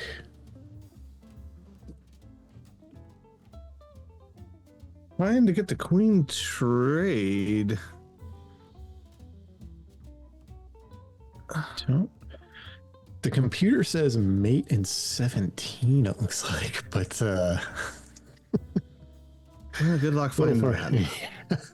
I feel like, though, yeah, Victor might have, even without a mate in 17, there might be ways now to just get in checks in a manner where you could just skewer the king and queen, or get some. Yeah, I like queen g4 a lot. Yeah, that seems like the most obvious, way to start it off, because then, oh.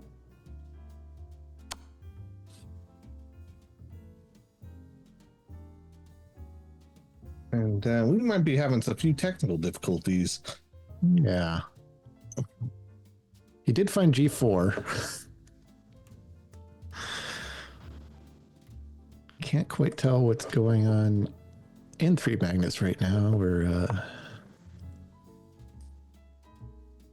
producer, maybe if you could. All right, let's see here. This out here. So we have the king moves over the F file now. Yeah, and I would follow up with just a simple rook e1 here, I think. Yeah, I think you're right.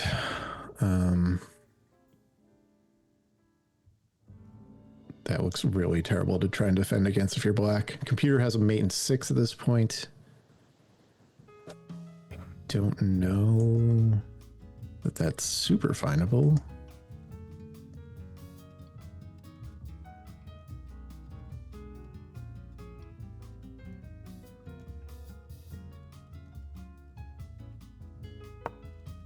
Okay, I think my technical setup is back here.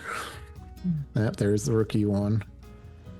And the computer says it's forced mate in 7 now, so it's a step backwards, but in my opinion, it's a step forward, because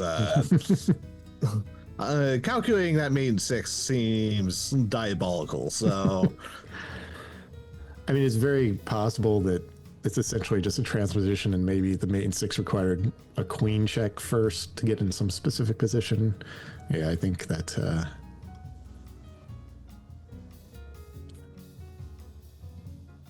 it's pretty devastating, I think, if you're Lucas right now. Yeah, I don't even see a response that you can possibly have to this. Yeah, again, I wonder if this point, taking that rook with the queen, this might be worth it, just because it might make it harder to find that mate.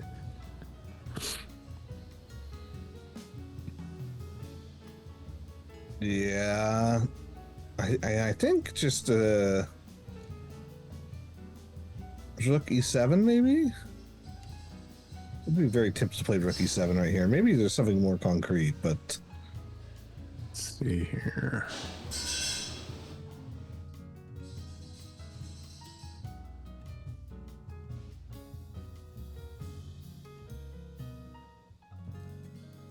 Queen. Maybe queen f4 check? Maybe? Queen f4 check? Queen f4 check, I think, so king, I think, has to go to g6, g7 immediately. The queen gets pinned. Even if it's not mate, it still achieves the same thing. If it's g6... what is the rook follow-up there?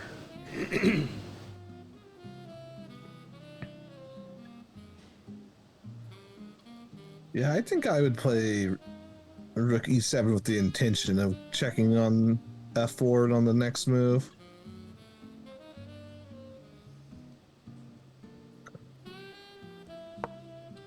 Yeah, we are in single digits on the clocks here.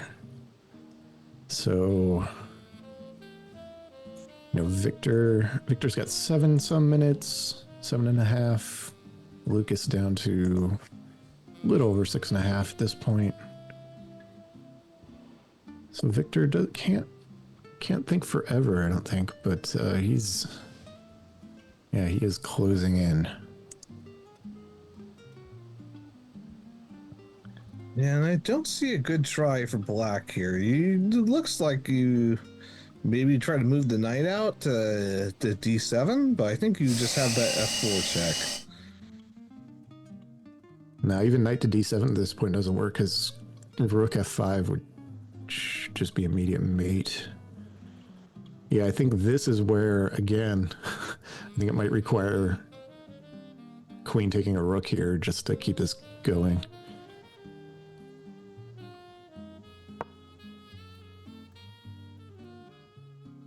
Yeah, I think rook f5 is mate, I believe, if Victor sees it. Well, I think you're right. Plus, you win the queen, so I think it's probably the most findable mate we've had. I believe he's analyzing, making sure.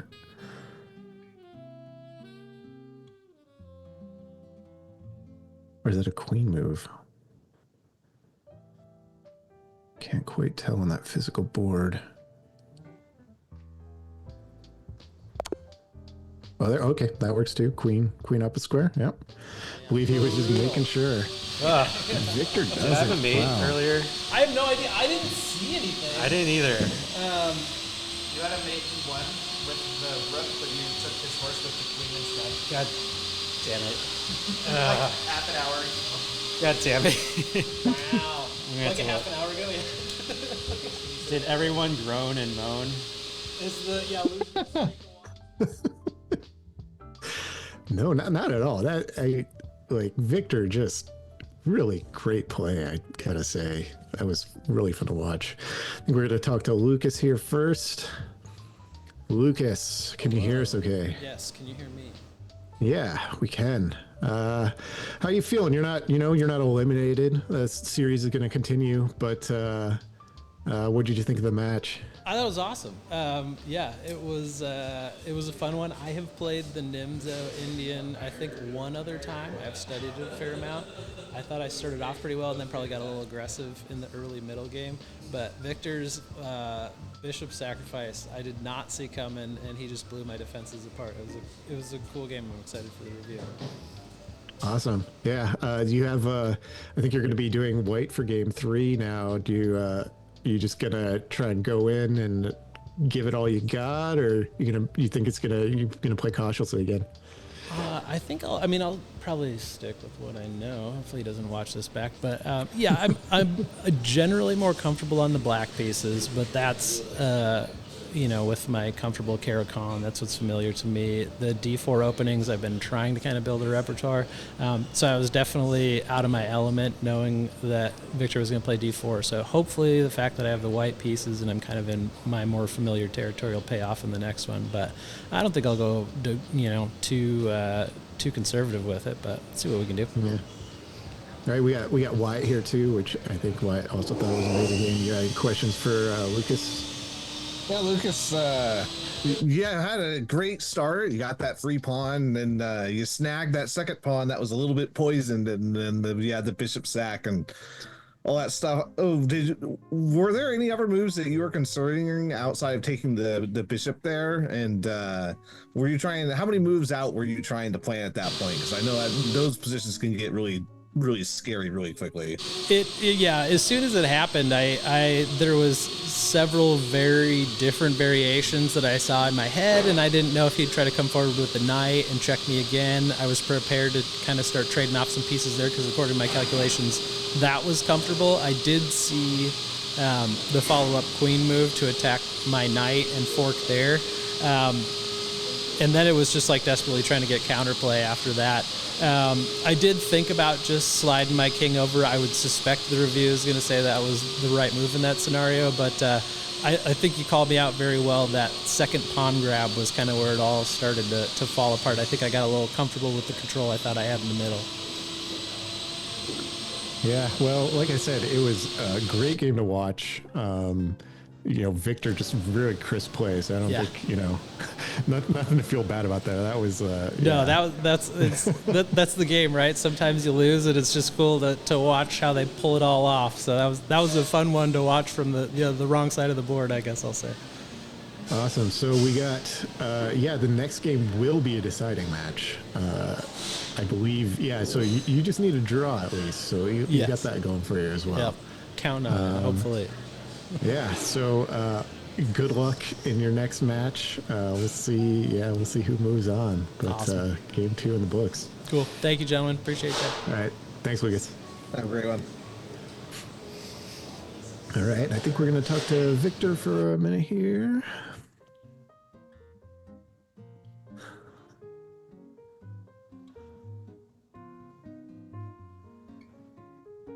All right, here we go. Dang. Your game 2 winner, Victor. Oof. Congratulations. Thank you. That was a fun game to watch. I think Wyatt and I were talking. Like, you had some really great finds and moves, some really precise play. I imagine you got to feel pretty good coming out of this one. Yeah. That first pawn he took, I actually said, fuck to myself in my head. I was like, oh man, I'm just giving him free pieces. But then, opened up that bishop sacrifice. So, and then from there it was, it was an aggressive attack. I knew if I played defensively, I would have lost. So. Yeah, well, there you go. Yeah, going into game 3, well, how do you feel your chances are for this deciding game? I don't think I've ever beat Lucas when he's been white, so I'll practice my English opening defense unless he pulls something else out, and then I'll be screwed. So. Wyatt, do you have any questions for our game 2 winner, Victor?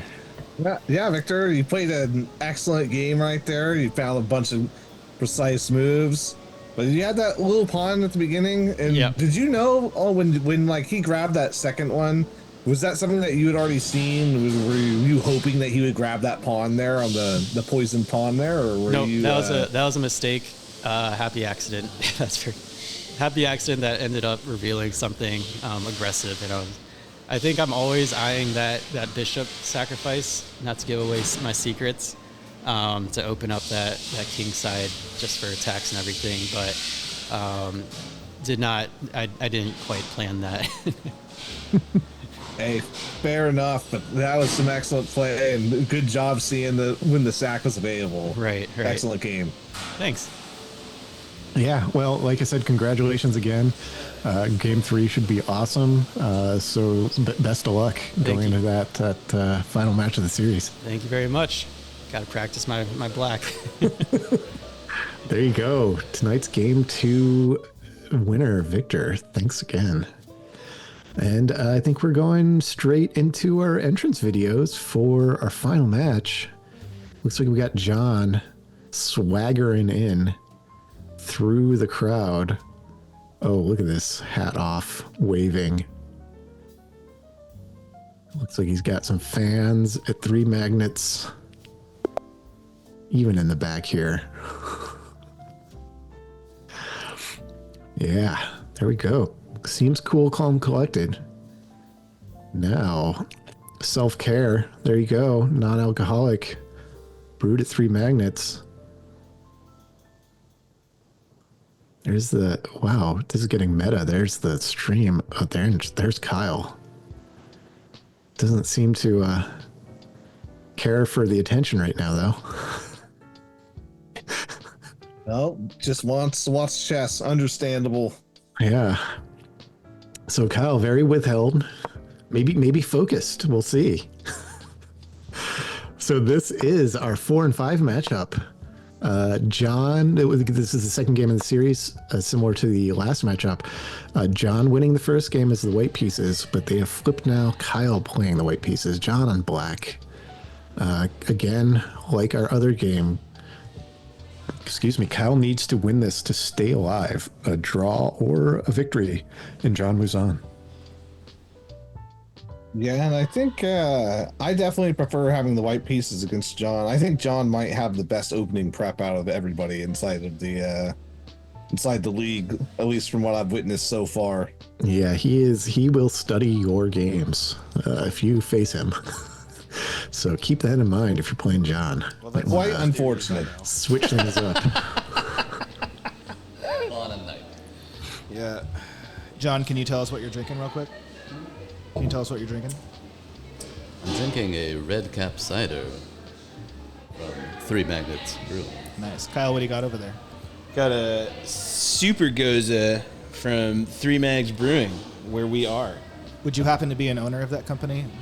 I'm not allowed to talk about any potential ownership stakes in sponsors. That would be a conflict of interest. Thank you, Kyle.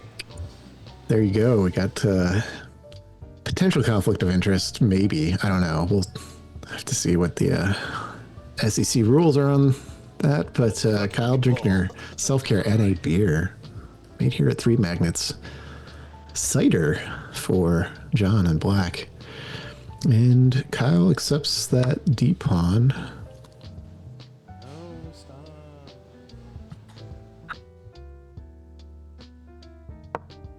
Phone in hand for Kyle. Not even using the same for John. They don't even need these phone rests. Straight phone in hand for this opening play. Yeah, and I'm the exact opposite of most people in the league. Most people in the league, from what I've seen, enjoy using the phones. I hate the phones. I can't stand them. It's a mix for me. I kind of like, actually, for these live games when they do happen, I kind of like to go back and forth because I feel like sometimes I can get a little bit different perspective on the game, you know? It's very fair. I have bad experiences of playing chess games on the phone. Lost many games I should have won. All right. Still early on. And yeah, like I said, Kyle got to win to stay alive.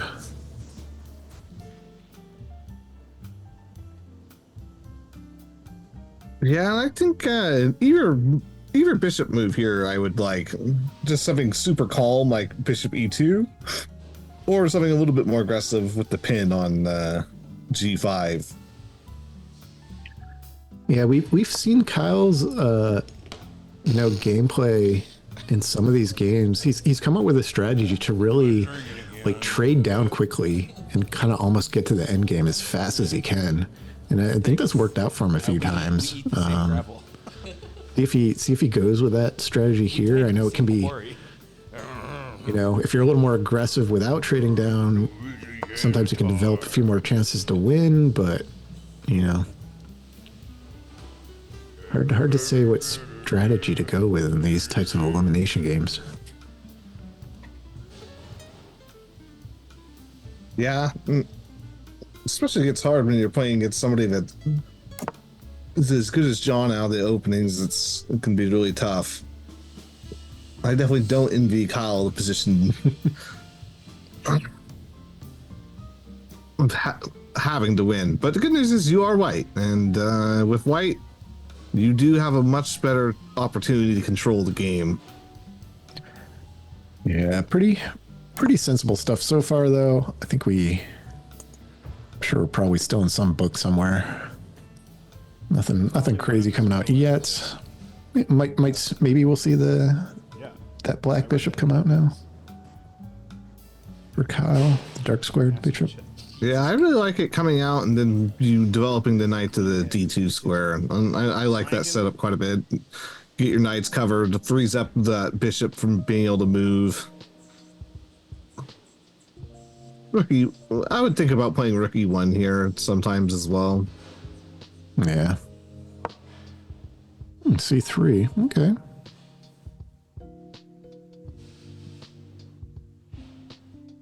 I don't think that's a bad move. I think there's a lot of steps you can go for. Let's say like a queen to c2, bishop to d3, just creating a little bit of a battery, focusing down the diagonal towards the king.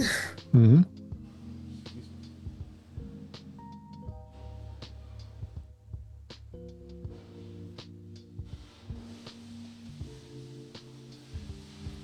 John, very focused on that phone right now.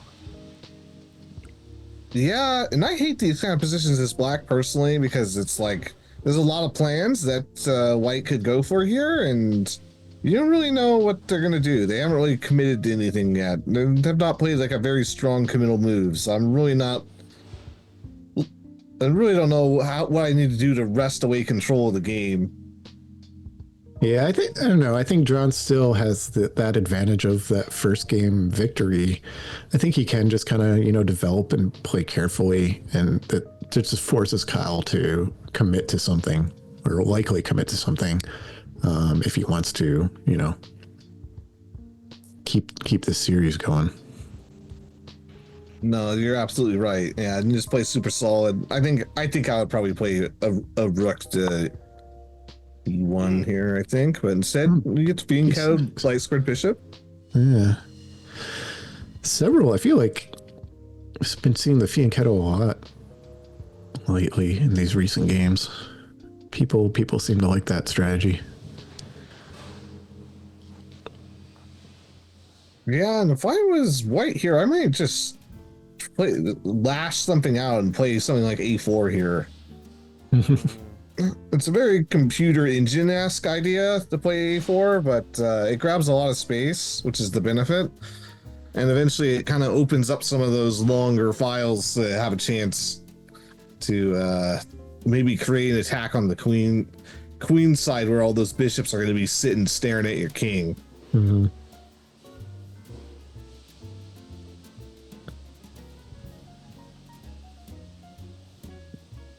As a human, I would never play that move if I had not studied enough engines. Yeah, I feel like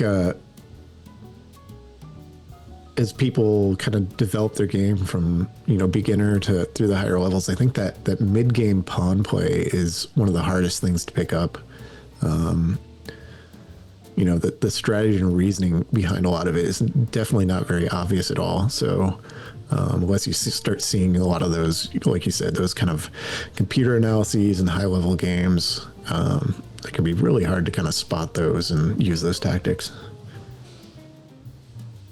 Yes, not to mention if you get into tactics that you guys kind of vaguely understand, you can quickly find yourself in a very bad position, which I often do.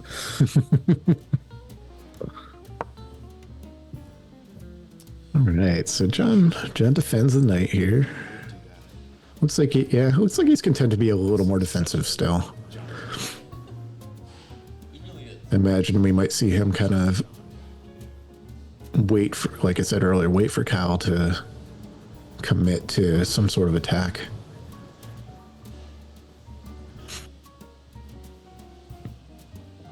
Yeah, and I kind of like the queen c2 followed by a knight jump to d2 and then b3 potentially, maybe even just a pawn push.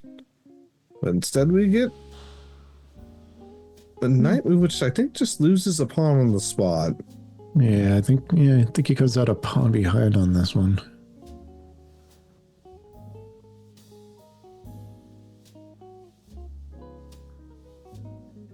But it might break open the middle a little bit, so even down a pawn, this, I think, like you're saying, that rook over to the e file, somebody might be able to start getting control of that open file in the middle. Yeah. Pawn takes. Do you have bishop takes and then queen takes d5? Oh, like a queen trade? Yeah, at some point. I don't. Oh, I see. Like bishop takes now and then queen takes? Yeah, if queen takes, but I think you just take with the bishop and you're fine. And then you have even if you go play bishop f3, they just have the nice counter with the fianchetto bishop, so. I did that wrong. Yeah, I think that's probably what Kyle was going for. It's just an even trade down to pieces, but it doesn't work because the bishop takes. Yeah, it seems like it's all right. Yeah, so John a little bit of an advantage now, mostly from that extra pawn. Middle is definitely opened up, though.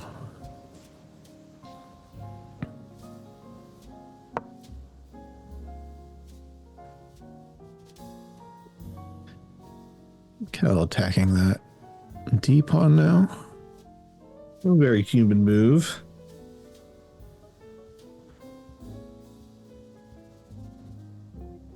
I'm not sure how you're going to get this knight into the game that's sitting if you're white. I think that's going to be outside of just being the pawn down. You can sometimes stabilize pawn down, games, especially if you can take it to a Rook and King in game. But trying to get this knight out in a way where it makes sense and develops is, I think, going to be quite tricky. Yeah, it's just going to take a few moves, and he's got to be careful that John doesn't get too big of an advantage while he does that. I mean, I feel like it might almost be worthwhile going like knight a3 now and just immediately like knight c2 after. It seems like a better square. Yeah, I mean, Kyle can do rook e1 right now, but it doesn't feel like it accomplishes too much. I feel like you might have to play queen c2 first, and then, because otherwise you gotta just have a pawn push on the d4, don't you? Yeah, he doesn't gotta worry none about game 3. d4. Well, that still opens up that c pawn now. I mean, it might work, but yeah, it'll be interesting. I mean, I sort of like the idea of queen c2 now too, and then you can do. I still don't like knight d2 that much. It's too limited. Yeah, I don't know. It's. I feel just trying to get that knight in the game, even if it takes a few moves, might be what I'd be trying to do if I was Kyle right now. Yeah, I agree with you. I think a lot of this advantage that the computer gives is giving about a 2-pawn advantage, or a Cinti pawn advantage to be fair, but I'm just going to call it 2-pawn advantage. And I think a lot of that is because I think in order to get that knight out with accurate play, it's going to potentially require you to give up another pawn, but I don't think you really want to do that. I think your best hope is to get it out now and go for your idea, or to play c2 and just defend that bottom pawn. If they push, take it, and then plant your knight onto d2 and hope to hold on. Mm-hmm.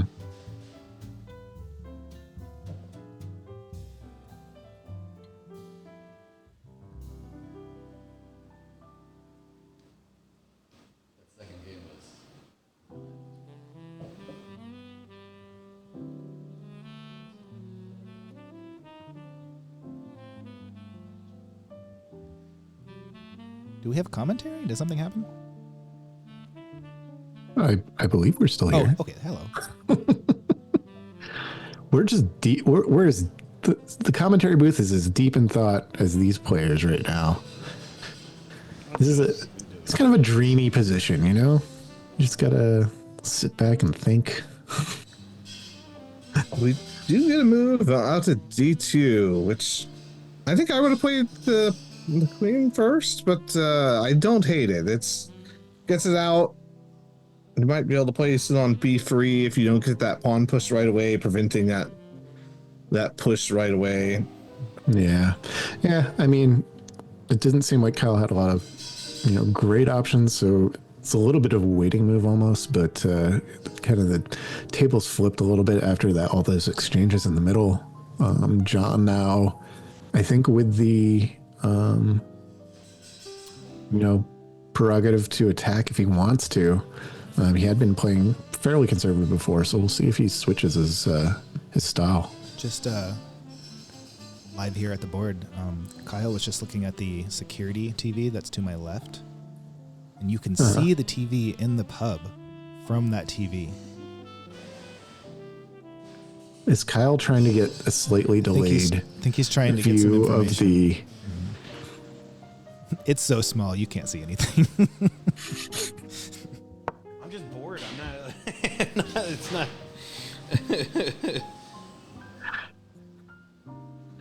As long as you can't hear us, then there is nothing wrong. And it's a little late this year to do this, but one thing I wanted to do was have what you guys thought was a real game start, but where the players could hear you and you just didn't know, and then they just kept doing your suggestions the whole time? Toxic ideas from the production team. All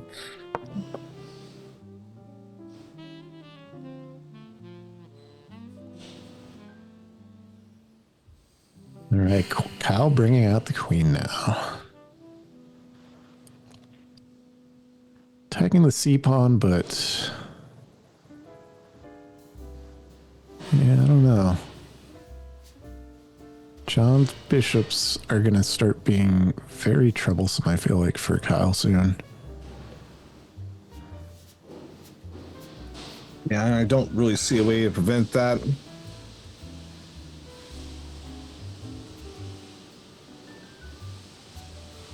Ideally, you'd find a way to get rid of one of them. If you can find a way to trade off the light squared bishops, then you might be able to survive here, but...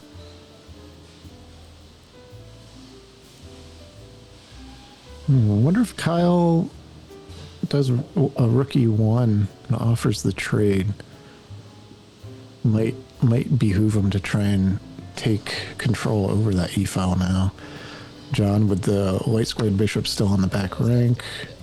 Oh, that's a good find. I saw this and I was trying to evaluate it, but I'm okay with this one. I don't think It's good. it's a bit of a sneaky sneak. It's fine. Yeah. Computer thinks John can get out of this, but it might be a way for Kyle to win back a pawn. Bait. Yeah. Right. Yeah. It's good. I don't see John's response to this. Fighting for it. Is it just something...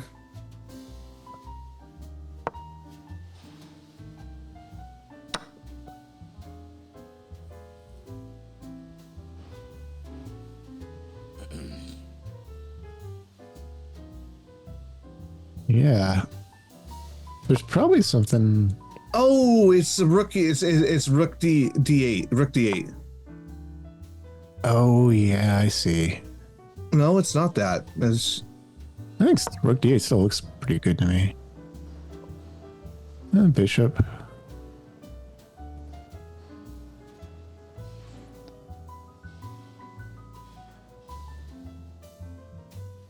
Well, we get a different move on the board that returns us to equality, so... Yeah, good find by Kyle to at least get one of those pawns back. That's... Yeah, I'll be very curious to go back to the game review after this game ends to see what in the world that move was. Must be something sneaky.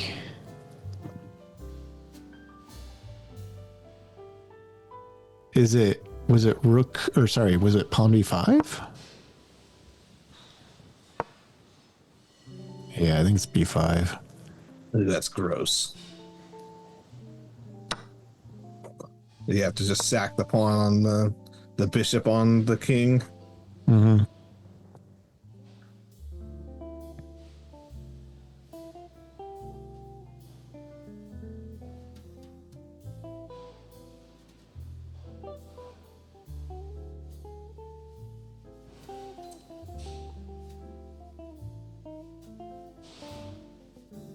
Right, so Kyle now thinking about his next move. Bishop b3 is my first just kind of glancing move. I like keeping that. I feel like keeping the pressure on that f7 pawn is worthwhile. Yeah, no, I don't hate it.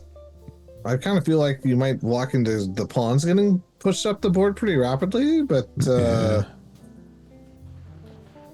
you're fighting against an enemy with infinite resources, and all you're trying to do is just set up one person's worth of value.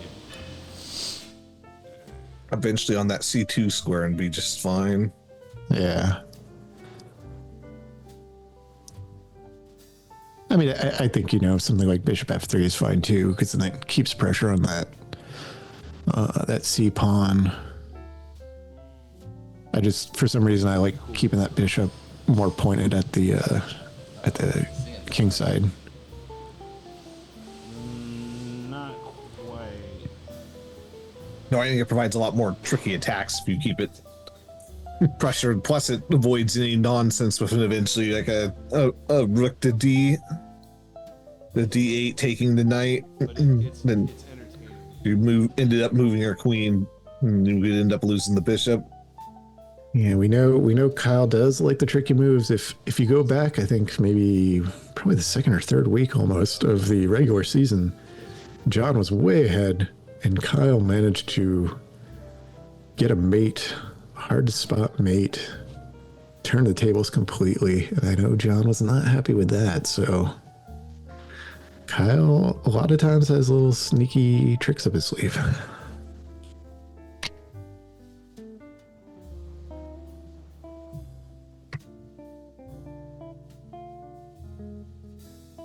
And if you're joining us late, this is the last game of the night.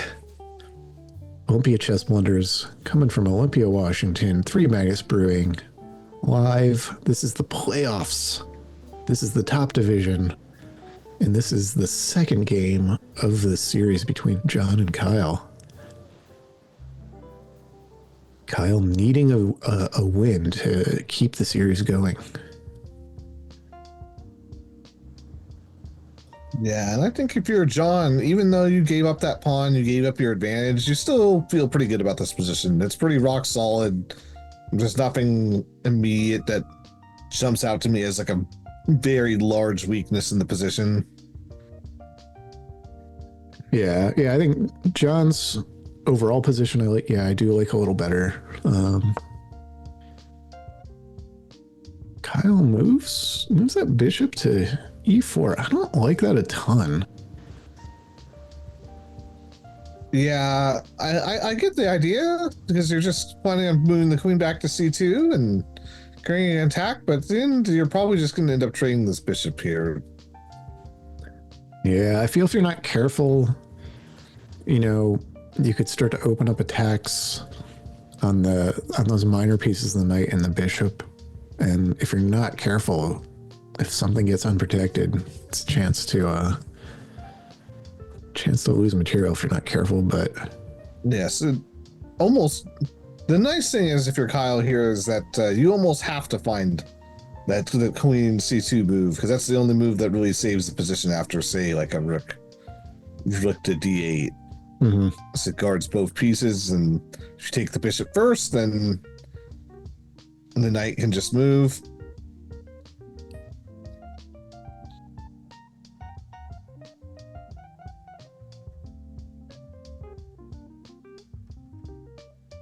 all right, Kyle already down a third of his clock, 20 minutes on his clock. John 5 minutes more, passing the 25-minute mark. But I feel like we're generally maybe a little bit trending towards a more drawn out end game if it keeps going like this. So time could come into factor. We'll see. Yeah, I actually think that it's probably pretty likely that it's going to play a factor in this game at some point. Both players got to be careful of that, because this is a game where the players could play it in a way where you trade down a little bit pretty quickly here and get into an end game, but it's most likely going to be a complex end game because you have all your rooks still on the board, and it could very likely end in a rook pawn end game, and those are really complex. Queen gets attacked with b5.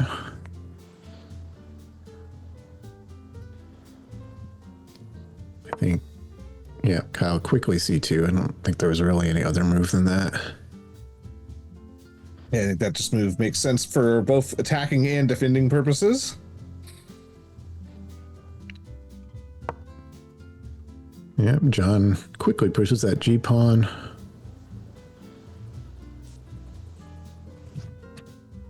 Yeah, and I actually like that. Normally I wouldn't like that very much, but because you still have your dark squared bishop, and you essentially can just act like you fiend Keto the bishop at this point in the game, so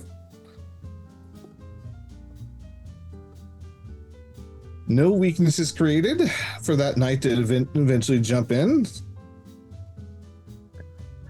Yeah, I feel like now Maybe we'll see a rook move from Kyle. Maybe D1.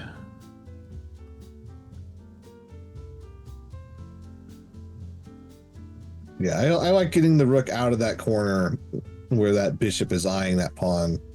Even just a rook B1 is, I think, would be very optimal. Getting it out of the fire underneath that bishop, just in case anything ever happens, you have to trade those. That pawn on the C file is good. So we see a very aggressive move, A4.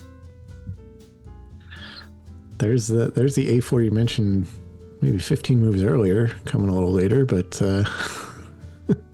yeah, and I don't think it quite accomplishes the same things. I think it's just a pawn trade, and yeah, I think Kyle might kind of favor open positions a little bit more, so I think maybe just trying to break up some of the position on the board, but yeah. Sadly for him, I don't really think that favors him right now because his opponent does have the bishop pair, and generally speaking, when in open positions, you much prefer having the bishops. All right, if Kyle I think has an opportunity now, if he wants to initiate a few trades, he could just take the pawn here. Would likely involve then trading off rooks or bishops, depending on John's response, but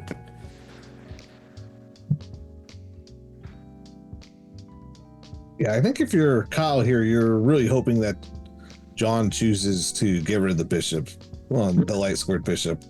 I think that would turn this into a very drawish game if those came off the board.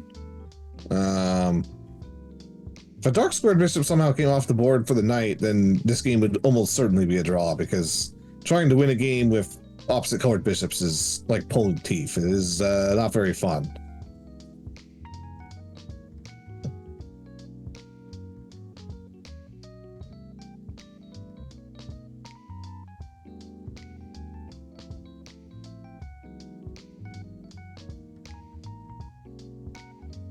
Kyle down to about 18 minutes now. He does take. See how John responds.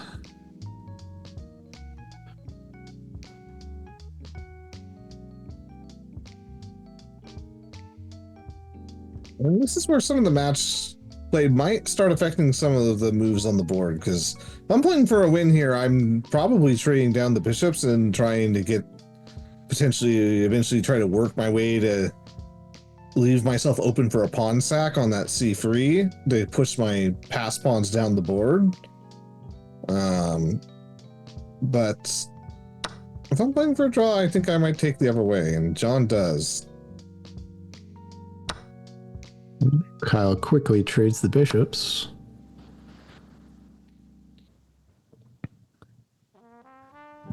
See what Kyle decides now.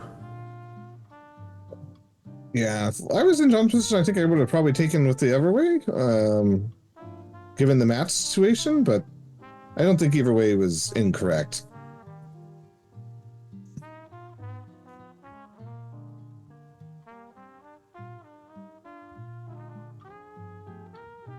I feel like Kyle's almost got to move that queenside rook. I don't really suppose he could try a knight move of some sort, but yeah, there he goes.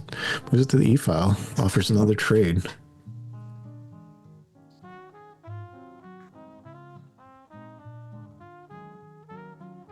And for John, because of the match scenario, I'm just taking this trade. Just keep trading down. You're in the position with the bishop. You have the mobility. The odds are is that you'll draw this position more often than not, if not win it with the dark squared bishop versus the knight. So I would really think about just trading the rook here and calling it a day. Yeah, I think he'll probably trade here as well.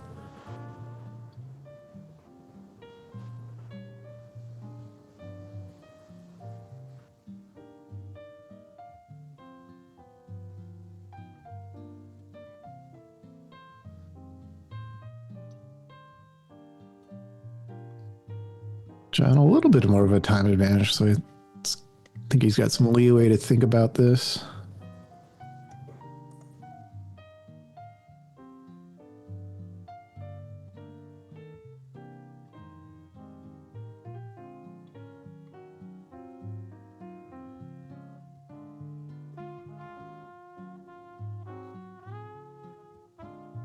Seems like we've got some good banter going on from the players in this match.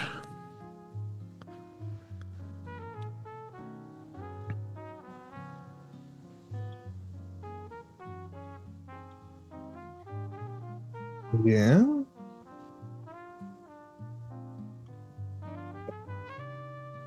Very different than the last game I watched between Kyle versus John when we had that when they had the crazy swings back and forth.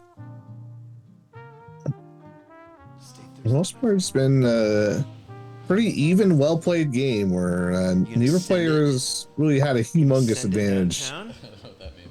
No, you're not gonna send it. You can take the rook if you want. Yeah, that's fine. John content to just push the H pawn. If Kyle wants to initiate the trade, he'll let him, it looks like. He moves the knight. Okay. Does that... I won't take right now. Maybe later if you're generous. If you're feeling good. I kind of like that move. Threatens a fork, threatens the bishop.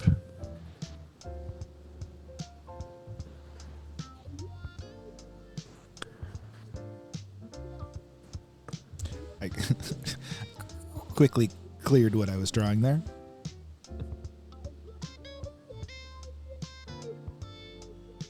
Hey, oh, yeah, lights John. move how they move. Don't question it.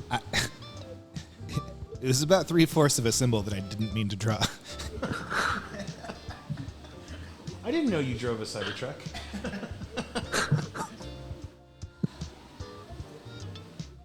Getting a little There's a Tesla out in the risque parking lot. here. On the back it has like the bumper sticker that's like pre-Elon craziness.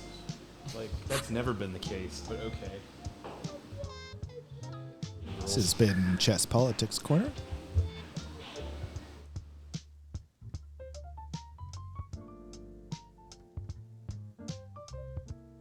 John taking a little time to think about this one.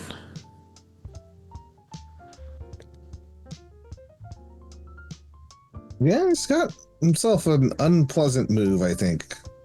So I mean, really, the only way to stop both the taking of the bishop and the forks to play the bishop to e7, but that's not exactly a desirable move. Blocks your rook from seeing, and just kind of is not a move that you want to play.